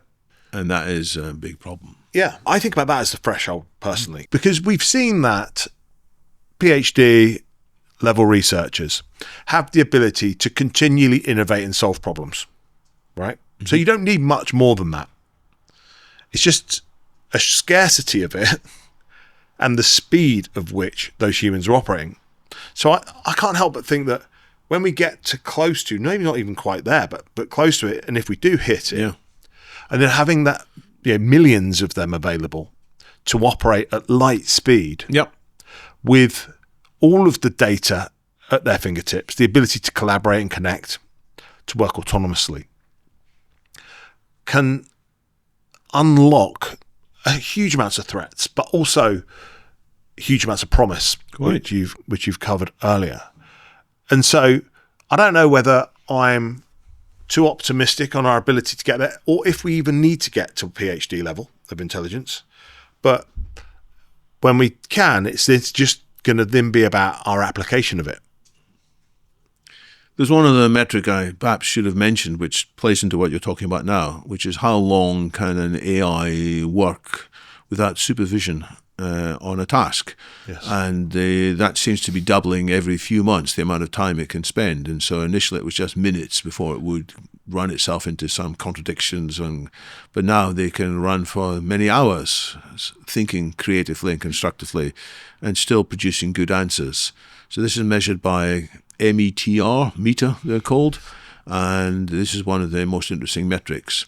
It doesn't mean that they always get the answers right. And so people say, well, they're only getting the right answers 50% of the time, which should come back to your point of how much accuracy do we need. But there are similar measurements on how long can they run and still get 80% or 90% right. So I think we are going to see that. Can they run for 3 years? Well, maybe they don't need to run 3 years, because how much of a PhD student's time is actually being productive? Maybe to actually come up with their real work, and perhaps an AI could do it in just 1 day. And already people are saying this sometimes. You ask current large language model to write an article on a subject, and it's often a lot better than a master's thesis. Yeah, we had that in one of our companies about 12 months ago. There were some skeptics around producing some internal documentation and using AI. And so we ran an experiment where we produced 3 pieces, marketing team documentation generated 3, AI generated 3, completely anonymously. Vote on your preferred content, 100% voted for the AI. So you did the Turing test. Absolutely, yeah. So yeah, it's about really understanding and analysing that, and the problem is it's the perception of it, and it's the application first of all. So if you use it like any tool incorrectly, you're going to get a poor outcome. But used appropriately, applied correctly, thoroughly by someone that's giving it thought and architecting it, you can achieve a great outcome. And then the only problem you're then overcoming is the perception of it. And people will change their minds before they'll say, "Oh, yuck, you used AI." In the future, they'll say, "You didn't use AI. What were you thinking of?" Of course you should use AI for this task. I give a lot of thought to the things that we're doing and we're building. And we've been building an AI operating system for the last 24 months. And it's continually evolved. Yeah, we've reached a place where autonomy, autonomous thinking, autonomous services are incredibly powerful. Really, really incredibly powerful. And I feel like one of the responsibilities that we have on this platform is to really explore the impact of these systems on the workforce. And I can't help, as we continue to innovate, we've really been in R&D for 24 months. And the real reason for that, right, is that we don't ever really feel like we've reached the end game. Does that make sense? Like, as we've evolved, sure, it's continually improved. We've never productized what we've built. And the reason for that is that because every time we open a new door, a higher level of innovation, automation, you say, well, actually what we were planning to deploy is going to be surpassed quite quickly. And so it's led us to this world of autonomous thinking and execution. And when I think about that, it's application. When we come back to the application piece, fundamentally, what does a human do, right? What do? We understand intent. You understand our end goal. We assess the resources we have to achieving that goal. We hatch a plan. We take action. We succeed. We fail. We learn until we complete it. That is a pretty universal process. And so when you look at applying that from an AI lens, and it's powered by this abundance of knowledge and processing power, it just becomes incredibly powerful. And I can't help but think that one of the reasons I waved the flag here on these platforms to say, look, I want to be in this race because I think that responsible people need to be in it. Yes, I've been at a fork several times where I've thought about this is going to have, in the short to medium term, a big impact on change for a lot of people.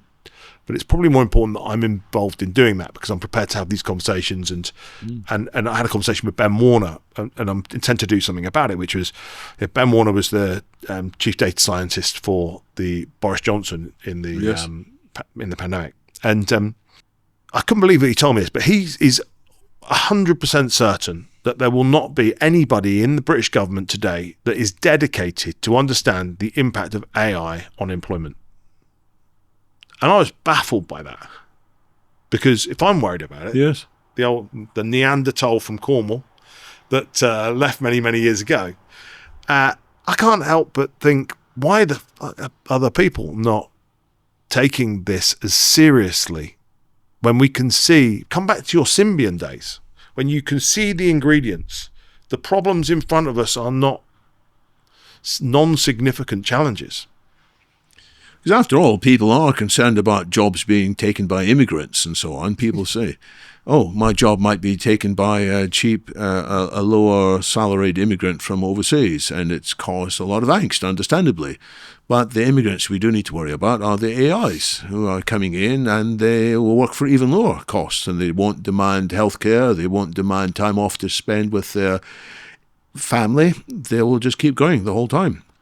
So I think there are plenty of people in government who are thinking about it a bit. Yes. I'm surprised there's not a team taking it seriously. And I guess the reason is because there's a focus on upbeat messages about AI. The focus is the UK economy is not doing great. We've got to grab every opportunity with AI. And so the intention is to ensure we talk positively about AI. So AI is augmenting our intelligence rather than replacing us. AI is giving us more power, so it'll make our companies wealthier, so they'll be able to hire more people, without saying, well, if a company is wealthier, it will hire more robots rather than hiring more people necessarily. So there is an apprehension about taking the downside seriously. But I think we do need to plan ahead. We have to change the social contract. We have to stop thinking that most people will be earning a living by their own endeavors. We have to start thinking most people will not be earning a living.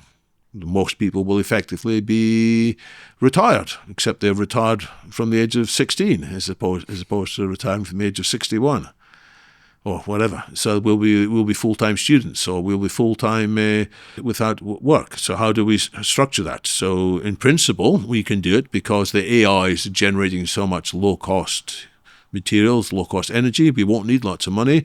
If we want to travel, it'll be much less expensive. If we want to experience Netflix in three-dimensional virtual reality, it won't cost a lot of money. So we should, in principle, be in a very good place. But the transition is going to be highly disruptive because more people are suddenly going to find themselves out of a job. They thought they were the successful people. They thought the people who lost their jobs were the loafers or the loungers or the scroungers, and if they just pull their finger up, they'd easily get a job. And suddenly it's going to happen to them. Oh, I didn't realize that my job would be taken over by this AI. And they used to complain, well, these other people, you should be learning, you should be retraining quickly, go and get a job and doing something different. Go and get a job as an Uber driver. Well, guess what? There won't be any Uber drivers because the cars will be driving themselves. And if there is any jobs left, it'll be very low cost. There'll be very low salaries. So people will suddenly find themselves left behind in a way they didn't expect. And it's going to cause a lot of angst. And they may latch on to dangerous solutions, blaming inappropriately, blaming the immigrants, blaming the previous government, blaming the Chinese, blaming who knows what, as opposed to let's be sure we can all enjoy this wonderful superabundance together when it's appropriately distributed. What are the steps you think we need to take as a civilization? Well, let's even take as a country. Okay, so we need to be more aware of the opportunities and more aware of the risks. So we need to see this is how good it could be. Let's work towards that. And by the way, it's going to be quite different from how you think it is now. So there's going to be some adjustment required. You might think your ideal life is to be working 8 hours a day, 5 days a week. Well, that's not the ideal life. It's not going to be like that. You have to change all manner of things. So it's painting the positive vision, but also it's painting the risks, because people won't move unless they're convinced it's a real risky situation. People look at why do change initiatives fail. The Professor John Cotter from Harvard, I think, famously wrote about 8 reasons change initiatives tend to fail. People have lots of optimism and then it goes nowhere. And the first reason is lack of a sense of urgency. People say, yeah, I can see this might happen, but it's not going to happen anytime soon. If you don't mind, I'm going to keep doing what I'm going to do because, by the way, what you're proposing sounds a bit painful. It sounds a bit awkward. So there's lack of a sense of urgency. But number 2 reason is lack of a concrete positive vision of that better future. Because unless you see that, then you might say, well, I can see the problem, but what am I going to do? So the climate change discussion, for example, people can see, well, there's a risk of climate going out of control, but does this mean I've got to give up flying? Does this mean I've got to give up having 2 cars in my family? I'd rather not think about that, please. And so if we can show them instead a more positive vision, that actually the green economy will be better economically as well as better environmentally, then they'll adapt over. So in the same way, I need to work with others to clarify, here are the risks, and the risks include many people not having jobs and more people falling into despair, more people falling into support for irresponsible policies, more people demonstrating and, as we're seeing around the world, latching onto populist leaders who talk about complaints but who don't have any real solutions. So that is the risk. And there are other risks too of the AI itself going out of control, doing things like generating chemicals that are good for the AI but may not be good for the humans, and the AI doesn't care. Yeah. So coming back to those actions, the first one is the key, isn't it? It's about being aware, raising awareness of the risks and the opportunities. Yes. Do you feel a responsibility to do that yourself? Well, that's what London Futurists, in a sense, has been about from the beginning. So from 2008, when the first London Futurist meetings that I organised ran, it was always about trying to show people the possibilities and the threats. So I have on my laptop still a presentation I gave in about summer 2008 on the forthcoming Singularity. I didn't think then it would happen in the 2020s or even the 2030s. I thought it's more likely to be in the 2040s, but I said sooner or later we're going to have to think about these things. And now it turns out that it could happen a lot faster. So it's what I've been working on with Callum and many others. But we've got to figure out the way to communicate clearly in a way that people can understand, a way that people don't feel insulted or condescended or otherwise alienated from the discussion. And it's got to move beyond evident science fiction into narratives that people can see. This makes sense.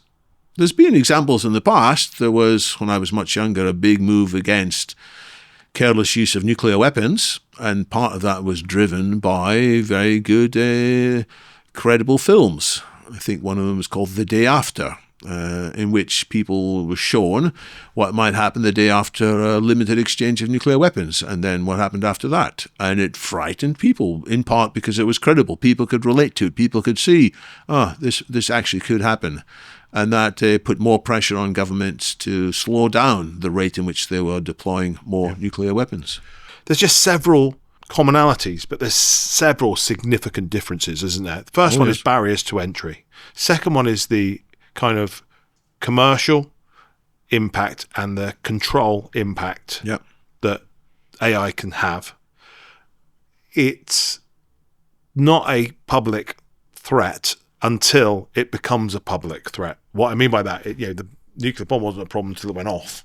Yeah. Right. And so at that point in time, we jump into wanting an accord to manage it, and and the world comes together, which is truly fantastic.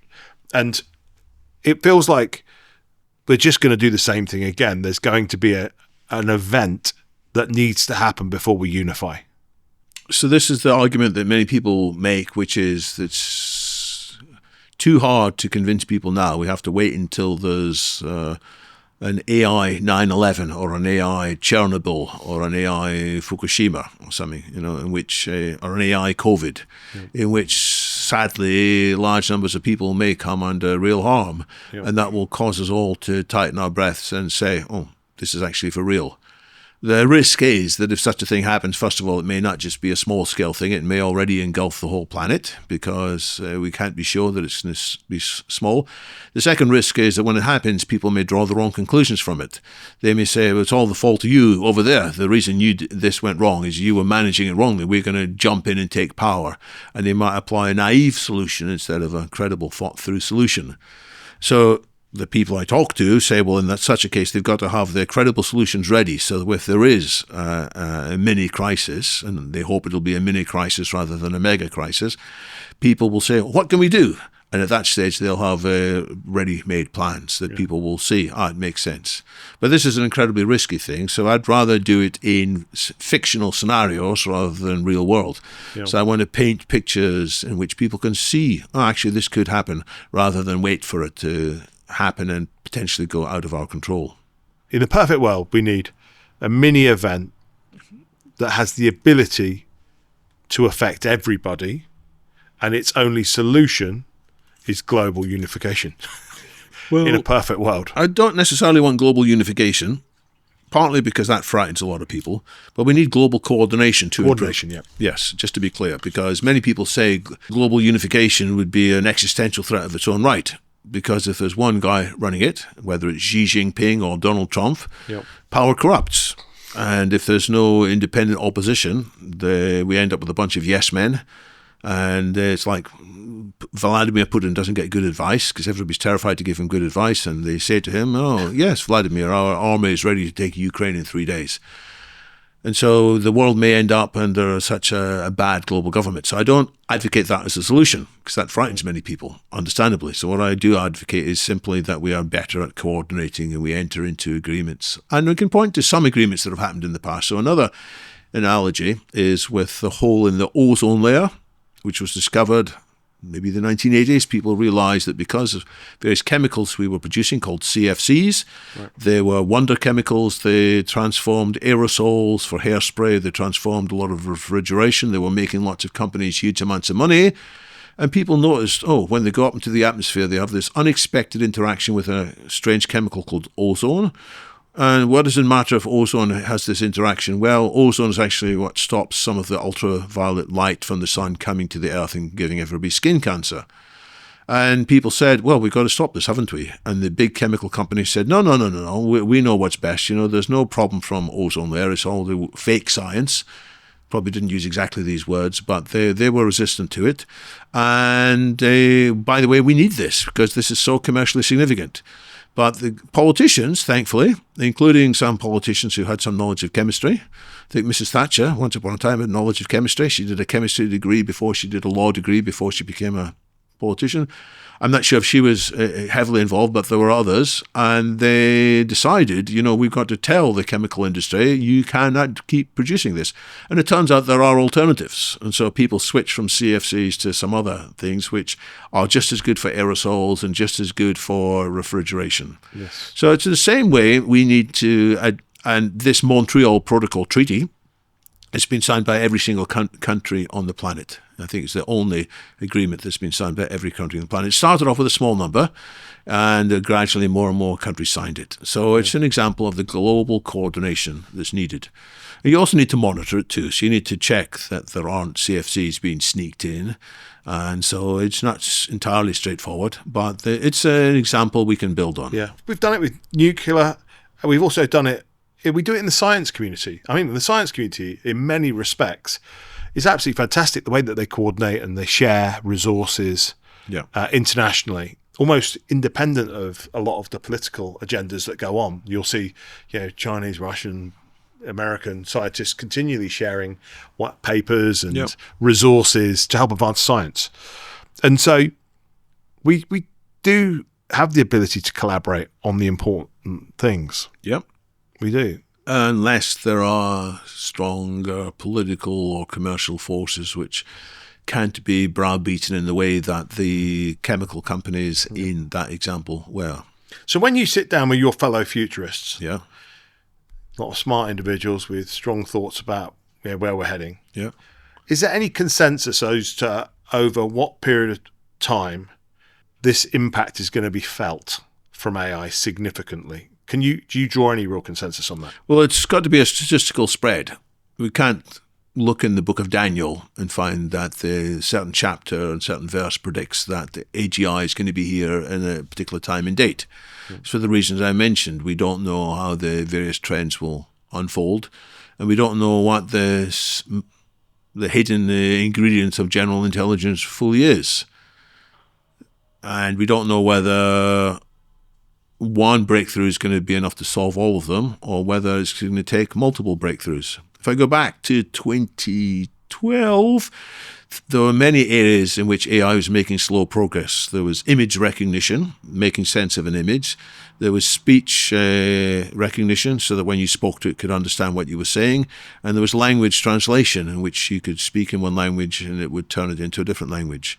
And there were independent people working in all three of these areas. And it turned out that one breakthrough, which was the deep neural networks that was done by the team under Jeff Hinton in Toronto, that could actually transform, with some small changes, but essentially the same way, could transform all three of these areas, and many others too. So it may be that there's just one breakthrough that's needed, which suddenly gets us all the things that we were missing from artificial general intelligence.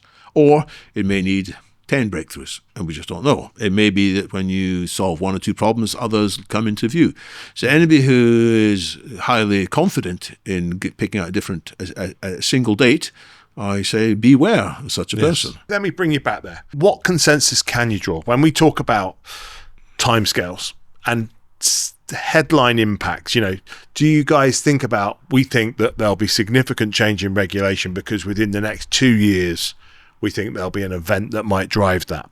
Do you think about the impact on workforce? Do you try to draw any consensus on when you believe the workforce will significantly increase? Because I was looking at, I can't remember what I was looking at the other day. There was something I was reading about, which was just talking about the seismic impact that a 10 or 15% increase in unemployment would have.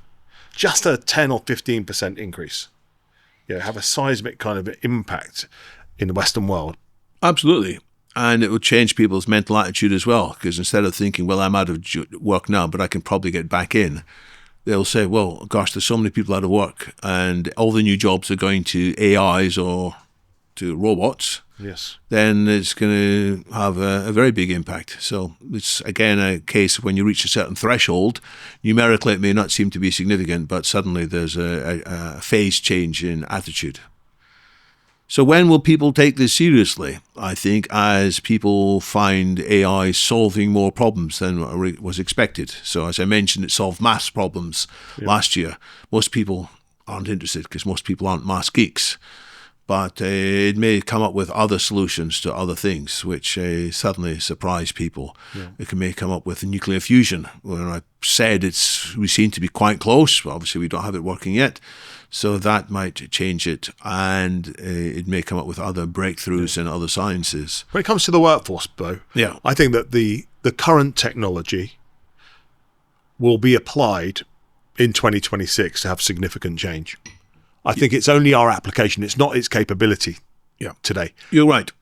There's something called the J curve, which business strategists talk about, which is that when you start going into disruptive new technology, the J goes down before it goes up. So you're quite good in doing things the old way. Your processes work. You've got the legal templates drawn up around this. You've got partners, the regulations, and suddenly you want to do things a different way. And you're now confused, and you've got a mixture of, this new way doesn't seem to be as productive. It's not scalable. I don't know who to call. And then you go further down, and that's when many people say, oh, forget this. I'm not going to do this internet thing. I'm not going to do this AI thing. So the whole point of good business leadership is to minimize the pain of that down part before you get to the up part again. And I'm seeing lots of companies are not managing that downward part of the J curve very well. They are saying, well, we're not getting out of our AI pilots what our excitable consultants promised us. And so some of them are ducking out. But almost certainly there'll be brand new companies. There'll be AI native companies that don't have to undo lots of old learning. And they've already got the AI connections from the start. So many great companies, this is in the phrase of Clayton Christensen, the author of Innovator's Dilemma, many great companies will be disrupted by others who are able to adapt more quickly than they are to this new AI ways of doing things. And it may even be that great countries are disrupted. There'll be some countries, who knows, Britain may be one of them, in which we can't make that leap because we are too tied up with our existing ways of doing things. Yeah. So you're quite right. We don't need new AI breakthroughs at the theoretical level. It's a matter of figuring out how to apply the AI that already exists. And that could cause big changes over the next few years, especially when people find themselves being outcompeted, when they can see other countries or other companies that are suddenly doing much better in ways they thought was impossible. They'll say, oh, well, you obviously are managing to use AI in your legal firm, in your consultancy firm. And that will cause a doubling down. And so, again, it's a phase transition. It's to start off with many people looking around, well, most other companies aren't succeeding yet. We're failing as well. That's all right. And to, 20% of companies are succeeding and they're getting huge amounts of revenues or huge amounts of market. Yeah. So that's going to cause a faster change. So linear predictions are out. We can't just see a line going at a certain gradient and predict and project it. It's going to tip over. And 2026, who knows how many breakthroughs there's going to be. Most people take 2027 as the kind of breakthrough year. Now, the reason I say this is there was a famous paper produced earlier last year called AI 2027, which looked in what they thought might happen quarter by quarter over a few year period. And it was in 2027 in that scenario that the AIs reached this level of general intelligence before going forwards. And by the way, the end of the paper split into two scenarios. There's the disastrous scenario in which the AIs are totally out of control, and there's the good scenario in which people slowed things down until they could understand and control what they were producing.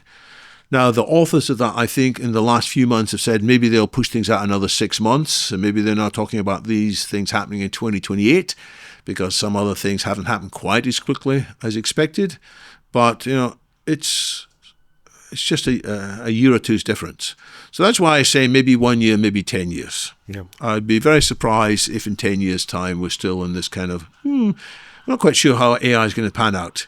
Either by then we'll have failed and we'll be in a much poorer situation. We'll be in a mini dark age, if not worse. Yeah. Or we'll be seeing AI transforming things everywhere. I just can't see a place where we're not using autonomous services instead of traditional services before the end of this year. Yeah. AI lawyers, recruiters, social media managers, content creators, marketing people, HR assistants. So there may be some humans left in these teams, but instead of engaging a company who's going to put 10 people working on our account, there may be one human and an AI working on our account. Yeah. I can't see how that doesn't work and then the next phase of that is these autonomous services working together. Yes. Right, being able to collaborate. And again, there's a transformation there that is hard to anticipate. Because the connectivity brings a whole new thing. It's like sodium and chlorine joining together, and suddenly, it's salty. Yeah. And it's not just two, by the way, it's joining together. As these systems interconnect, there's unexpected new possibilities. Some of it will go wrong. Yeah. There are occasions when algorithms have interacted with each other in the real world and caused share prices to go haywire, flash crashes of various sorts. Yeah. Because nobody had thought through what will happen if there's more than one of these algorithms doing something vaguely similar at the same time. In other cases, they will coordinate wisely. So we need to try and program in advance the collaborative tendency and self-reflective tendency so that these systems can work out what's going to happen in certain encounters. Absolutely. And that I don't think we're very far away. I mean, the autonomous services are coming. The ability for them to communicate with one another is inevitable next step. It'll happen very, very quickly. When I think about what we're doing, it's an imminent part of the process.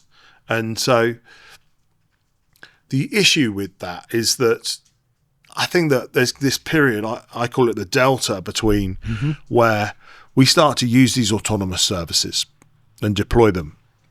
And the exciting part of it is that people will then use their available free time to start to solve problems in unique ways. And some of the amazing business leaders I've sat down with have given examples of that, where AI has started to increase the productivity of the team, and they've been able to take those same team members and apply them at solving new problems and improving the service that they offer.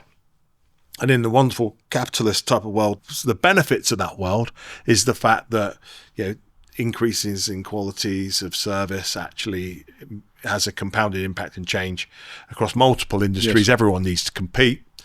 Customers are happy, and there's growth appears, right? The challenge with that, though, is the fact that the number of opportunities that will require people to fulfill them is not going to be as rapid or have the volume and velocity that those will be replaced. Yep. Good news, more people to work in the construction, social care, hospitality, experiential sectors. But the AIs will be doing a lot of that too. AIs will be doing more construction. AIs will be offering emotional support. AIs will be giving baths to people in the same way that in the same way that cars can be washed by machines.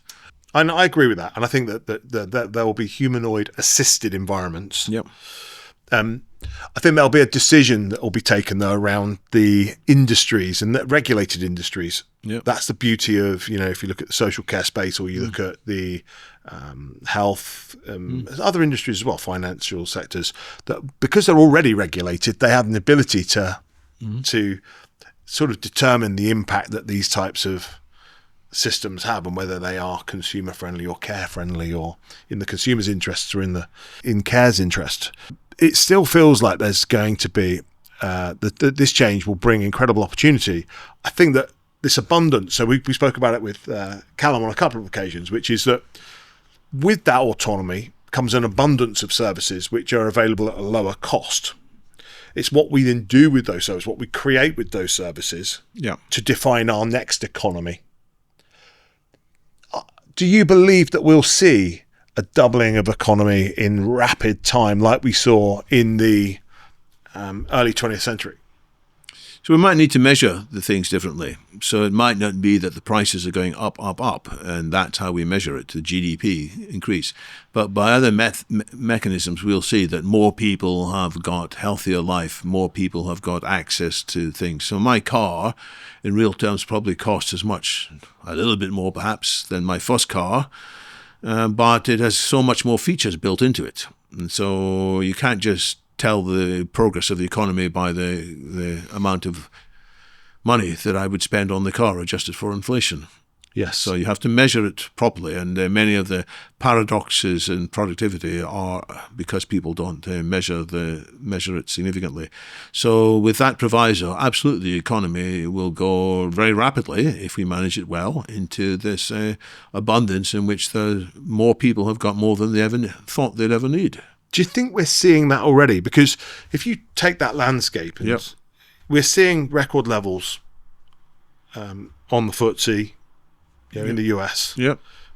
And a lot of people are talking about this AI bubble. But if you think about that, if you were to project forward, I think the economy doubled in the Industrial Revolution. I think it had doubled. It had taken 100 years or 200 years to double up until that point. Then it doubled within, I think it was 12 years or 14 years. And if you think about that today, this is moving way quicker than the Industrial Revolution. So let's just suggest that could happen in half the time. I mean, the economy is obviously far greater, more complex.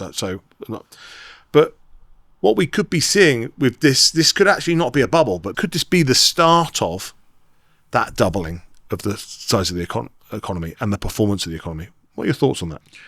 Well, doubling may not even describe it. It may go way beyond the doubling in the sense of what's possible in terms of improved lifestyle, improved access to all kinds of things. And it's been described, it's not just like the invention of the printing press, it's like the simultaneous invention of 15 different things like the printing press. AI is enabling the invention of so many different advances. Steam was applied in multiple industries, so it was originally developed to pump out the water from mines, and then people use steam engines not just in mining but in a few other industries too, but in weaving and so on. It took a while to apply, but AI is so general a technology that we'll discover uses for it almost everywhere. But I don't want to say that because the economy is doing wonderfully, then the employment figures will be wonderful. Right. I just don't agree that there'll be new jobs, because any new jobs that we invent, in which people expect to be paid for them, will almost certainly be done better by different kinds of AI, emotionally intelligent AI, compassionate AI. Some people throw up their hands in horror and say, oh, no, I'd never have an AI childcare assistant. I'd always want my child to be looked after by a human rather than by a robot. Yeah. But hello, many parents give their child an iPad, and the iPad looks after them for a while with if they have an AI assistant that's able to really take care of them in a way even better than a human childcare assistant, then I think that will flip fairly quickly too. Absolutely, yeah. So Jensen Huang recently gave an example of radiologists, and I don't know if you've heard this, but apparently when AI first came into the radiology space, it was then going to be analysing all of and scanning everything, and it was going to put all radiologists out of work. So famously, Jeff Hinton said in, I think, 2015, he was attending a conference of radiologists and said, you shouldn't study radiology, you'll all be out of work in 5 years. And then he thought, no, 10 years. Yes. And so we've had 5 years and we've had 10 years, and radiologists are still very much needed. Interestingly, yeah. And what his view was that he had said that the cost of radiology had been reduced due to the AI scanning capability. Its demand has increased, and which means that the number of radiologists now employed has increased significantly. Yeah. Which I thought is a really interesting analogy and a great example. And it's a window into why this world of abundance and the supply and the cost of it. 2014, 2015, I remember being sat down with a big team of sales guys, a couple hundred sales guys, and a big chunk of them are in the UK office. And we talk about Uber, how it's come out. And we talk about how technology is going to drive and change consumer behaviour. And so what I said was, guys, Uber's here, they've all got it. All these guys have been 20, 25 years old, guys and girls. And I say to them, tell me something. 12 months ago, how many black taxis did you take? Mm-hmm. Oh, rarely, very rarely would I get in a black cab. Great. How many Ubers do you now take? 3 or 4 a week. And so I always think about that in terms of how that analogy, and I always think about that, how quickly consumer behavior can be driven and changed by accessibility. Yes. And that is a fascinating space, not just for AI, but from the impact of these compounded technologies. We're talking about self-driving, we're talking about humanoids, we're talking about, it's the composition, isn't it, of these different technologies and their application into our everyday life. When we talk about these autonomous services, how do the impact, you've just spoken about your example there as well, we just don't understand the impact that this is going to have when it comes to how we will spend our time. And you've mentioned that several times throughout this conversation. So there's a lot to say there too. I mean, this is a fascinating conversation. Yeah. Uber is a very interesting example, because before there was Ubers, people didn't realize what they were missing. But then when the Uber was here, the advantage of knowing where your car was coming, the confidence that your taxi would be here in a particular time, the convenience of not needing to pay over actually taking money out of your pocket.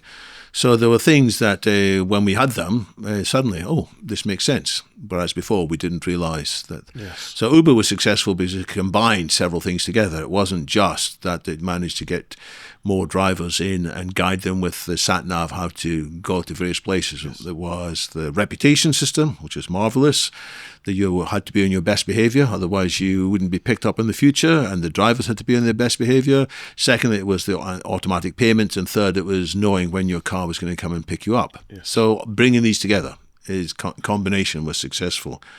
But what will happen, it's changed the amount of money that people could earn by learning the knowledge which they used to spend a long time, the knowledge of how to navigate through London. So the amount of money that an individual taxi driver can expect to earn now has gone down, even though there may be more people for the time being driving taxis. But I think in due course there won't be anybody driving taxis, because the systems will be good enough that they'll drive themselves, mostly. Yeah. There might be some help to get in and out with the luggage. I don't know how that's going to work, but the point is that it's difficult to know what the impact on an occupation is when the technology comes. So you gave the example of radiologists. Other people point to weaving and point to bank telling. Because weavers, actually, there was a boost in the number of weavers as the Industrial Revolution went on. Even though a lot of the weaving tasks were automated, it reduced the cost of cloth, and people changed from just having a few bits of clothes to having many bits of clothes. Yeah. They needed curtains, they needed tablecloths, they needed carpets, and so there was more demand for weaving. And so for quite a long time, there was more weavers employed due to automation than before. And then eventually, however, the automation gets so good that you didn't need any human component in the weaving. And so apart from a few specialist handmade items, when people wanted their clothes to be handmade, most of us don't want our clothes particularly to be handmade. We'd rather have it cheaper. So the curve went up and then down. It's the same with bank tellers, which used to be a common example. People like the economist David Otto used to give this example, which is that when the hole in the wall was invented, people thought, oh, we'll have fewer bank employees because people won't need to go into the banks. But because of the automatic teller machines, they allowed banks to be created more cheaply, there were more bank branches. And so because there were more bank branches, there were more bank employees as well. So it seems that the first surge of this curve is good for the bank employees. But later, it turns out that the things that the bank employees were doing could also be automated. And so bank branches are shutting down left, right, and centre. There's very few bank branches left compared to before. And the number of people employed as bank tellers is shrinking too. So the curve's going to be like that in radiology as well. That it may take longer before all the tasks of a human radiologist can be done adequately by AIs, but eventually there won't be the need for radiologists. So we should, again, see the bigger, more complicated picture here rather than just saying, oh, radiologists are still here, therefore they'll continue to be here. Yeah. Yes, agreed. And that's what I was getting at the start of this conversation, which is that you just have to take the bigger picture learnings from this. The complexity of it, though, right, is that it's so far reaching. It's very difficult to logically comprehend the impact. It's easier to see it in a microcosm. Let's take your technology in the mobile world. We can go, well, that and that, those problems are going to be solved. We can see that's going to progress. But here, what we're talking about is so transformational.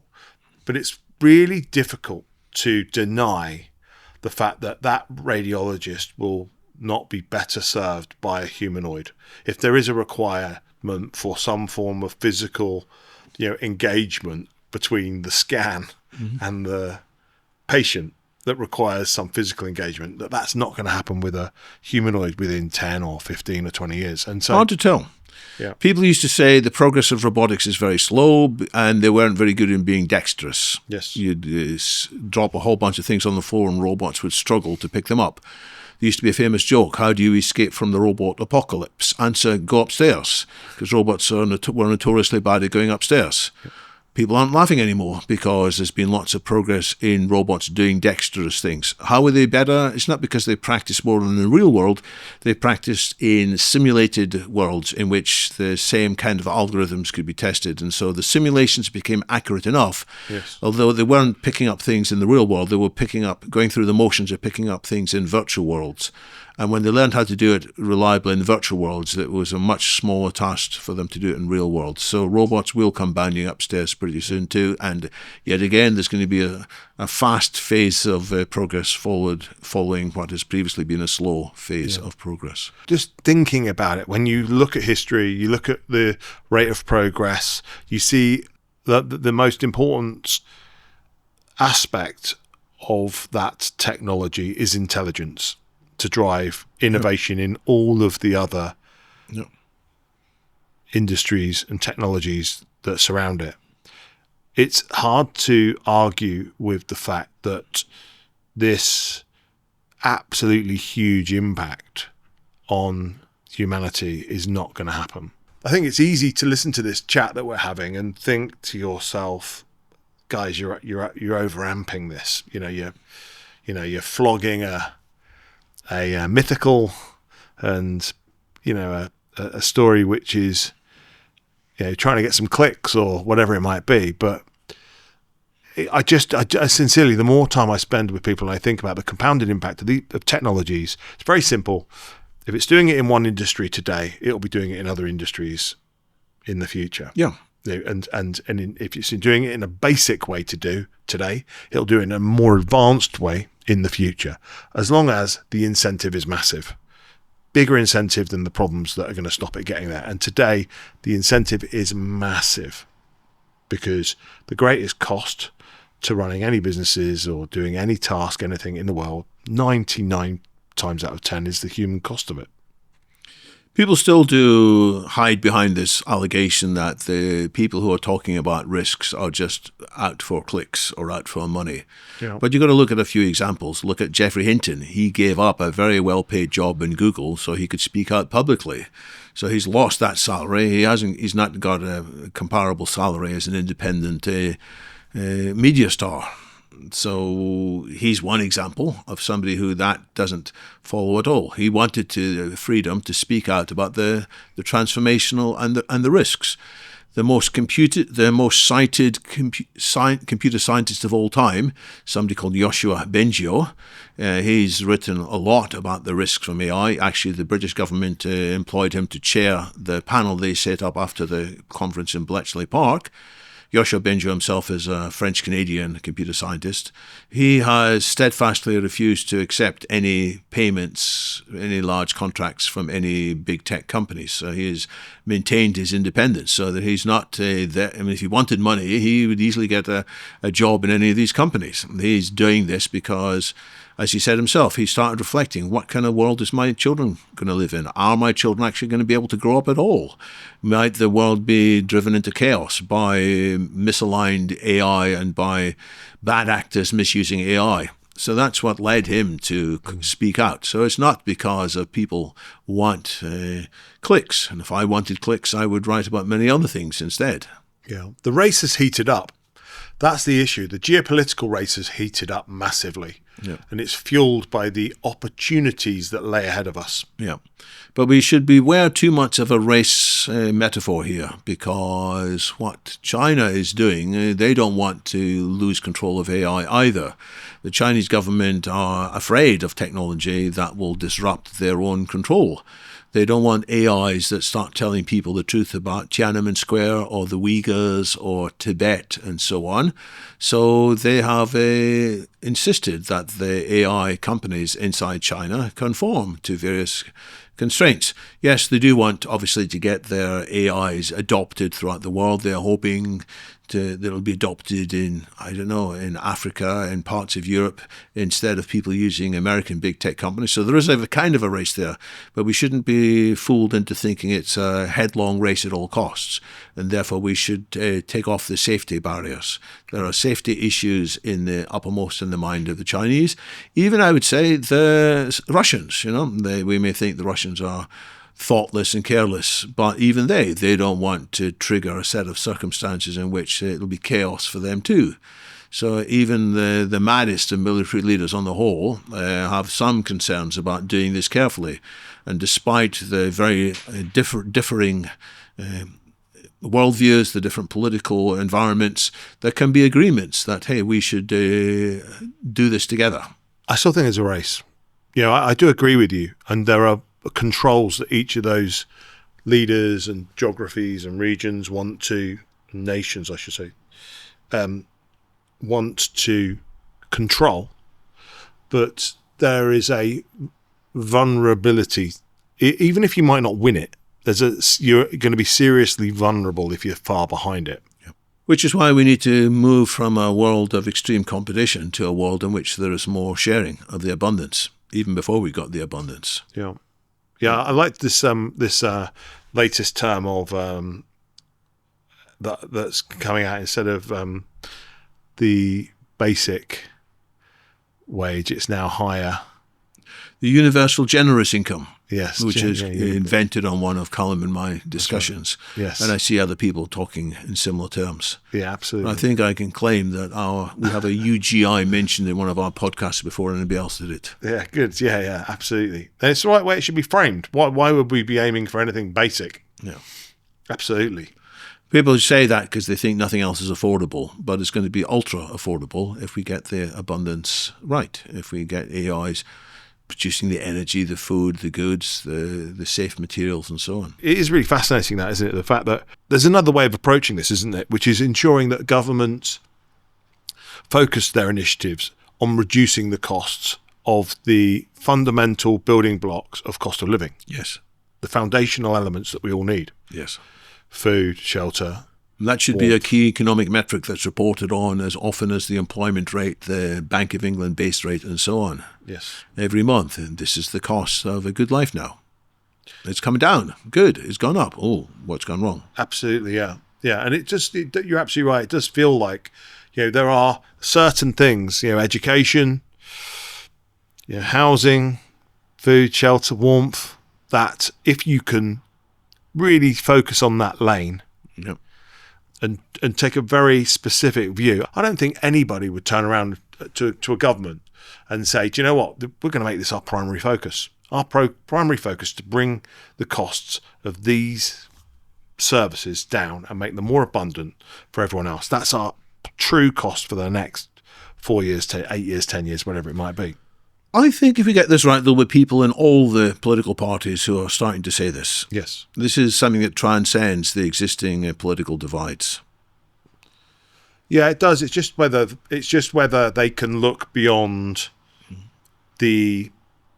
We're seeing this form of taxation. This current government, which is, taxing its way forward. We're seeing.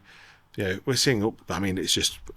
bonkers what's going on. Far better if we can boost the economy, so the tax rates can remain the same or even come down, but the tax take goes up because the economy is healthier. Absolutely. Everybody sees that, which is why people are trying to embrace AI as much as possible as one of the ingredients, and I'm in favour of that, but it still has to be done wisely instead of carelessly, because if we're careless, we'll have so many side effects, which we've talked about in part. We've talked about the disruption to the employment. We should also talk a bit about what happens when people who are fed up with the world, what they do currently. Sometimes they go on a knife attack rampage. Some in America, they go on a gun attack. Or you may get in a motor car these days. It's a different technology and drive it into crowds of people. If people have more access to more technology when they're in their angry phase or the resentful phase, they can do more damage. You can be like the 9/11 hijackers who were so angry with the world, they had their own ideology that America was the great Satan, and they flew airliners into tall buildings. Well, people will want to get a hold of AI and use weaponry from AI. And I think AI actually complicates this scenario in a number of ways. So I'm saying there are people who will want to do bad things, and if they get hold of technology, it could be bad news for the rest of us. And I think AI makes this worse in a number of ways. One, it's going to make more people angry because they're out of work unexpectedly, and they're looking for people to blame. Secondly, AI spreads narratives very quickly. So if somebody is seen doing a bad thing, suddenly it's on everybody's social media feed. So more people get even more angry than before. Yeah. Third, if people are looking for access to weaponry or whatever, they can ask AIs, and the AIs to start off with will say, I'm sorry, I can't talk about that, but with a bit of ingenuity or with some of the open source models, they will be able to get the answers from AI. Fourth, once the AI starts doing things, it may not want to hand back control to the humans because AI has this self-preservation context. Fifth, AIs are so difficult to understand, so even though we think we know what we're asking them to do, they may not do what we're asking them because they're obscure.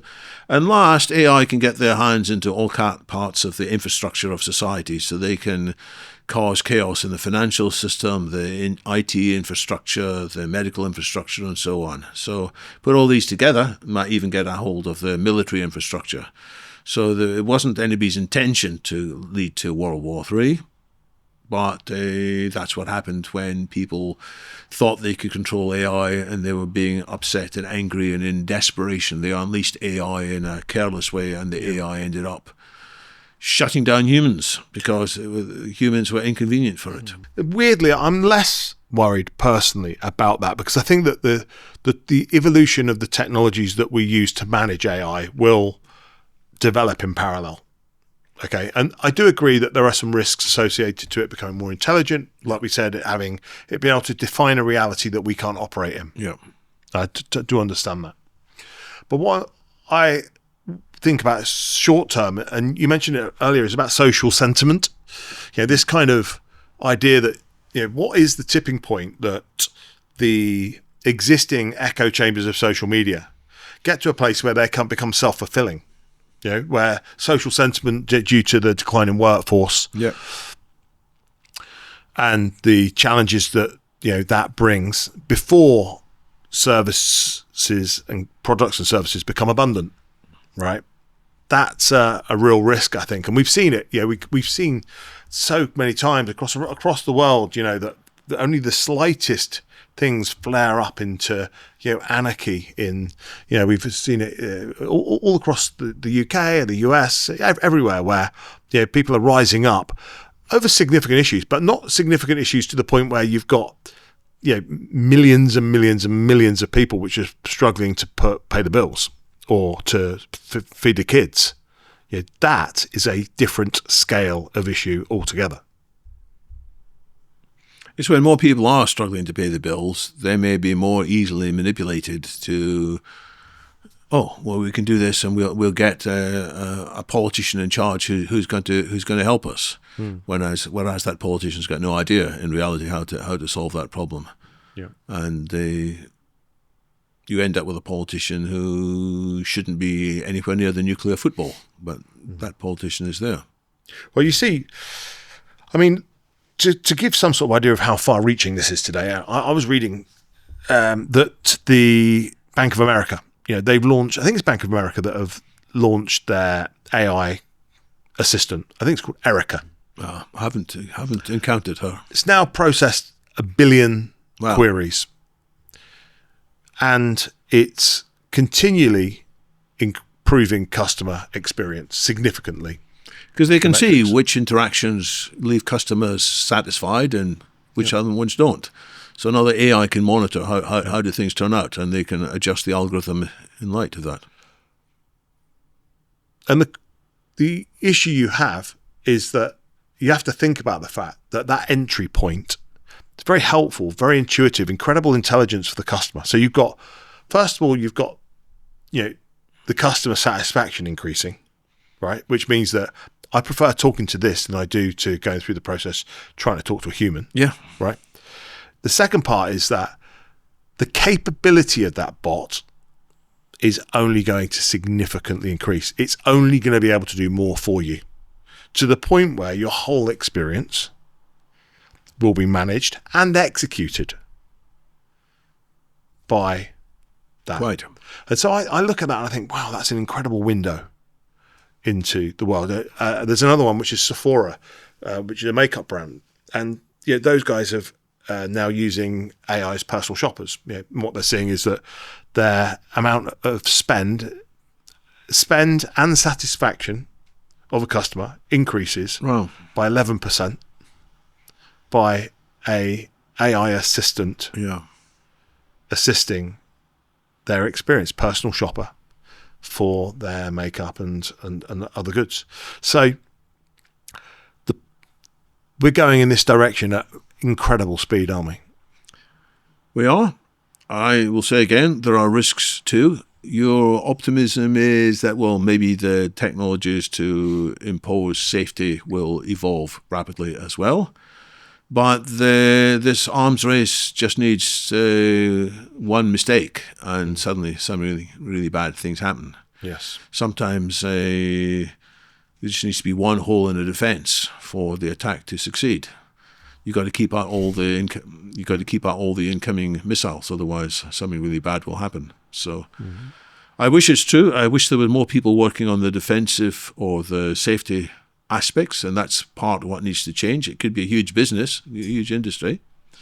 And one way in which Britain is leading the world in AI, by the way, it's said that its AI Safety Institute, now renamed AI Security Institute, AISI, or pronounced AC, it said that they are the best in the world in figuring out ways in which AI models might fail. So people from around the world, or at least from America anyway, they are coming and being tested by the systems that the UK government institute, a government-founded institute, has set up, which is sort of unusual because normally we think government institutes are not very good, but they've hired some excellent people. Right. So there should be more of that. We should have more focus on ensuring we anticipate the risks ahead of time. Yeah. And more emphasis on, don't design this kind of AI at all. Instead, design it with this way. Design it so it's more transparent rather than opaque. Yes. Design it so it can be monitored rather than behave in ways that nobody knows what's going on. Design it with a secure remote disable switch in case the politicians of the time, or whoever, the Archbishop of Canterbury, I don't know who should be given that, the King, some people might need an emergency off switch if the AI is deciding things differently from how we expect it. So we should be building these safety features in. Yes. Yeah, and there are some, and I'm not knocking our government or anyone else's materially here. I just think there are massive opportunities to improve it. And there are some incredible people doing incredible work. You know, Ben Warner highlighted that when I spoke to him about some incredible people that are very passionate about, you know, doing the right things. But the issue is that the system, the traditional bureaucratic, Yep. you know, ironclad system doesn't have the ability to maneuver or meet the demands of today's world, and that in itself is a. That's why you have to do it externally sometimes. Yes, you have to put a new system in place.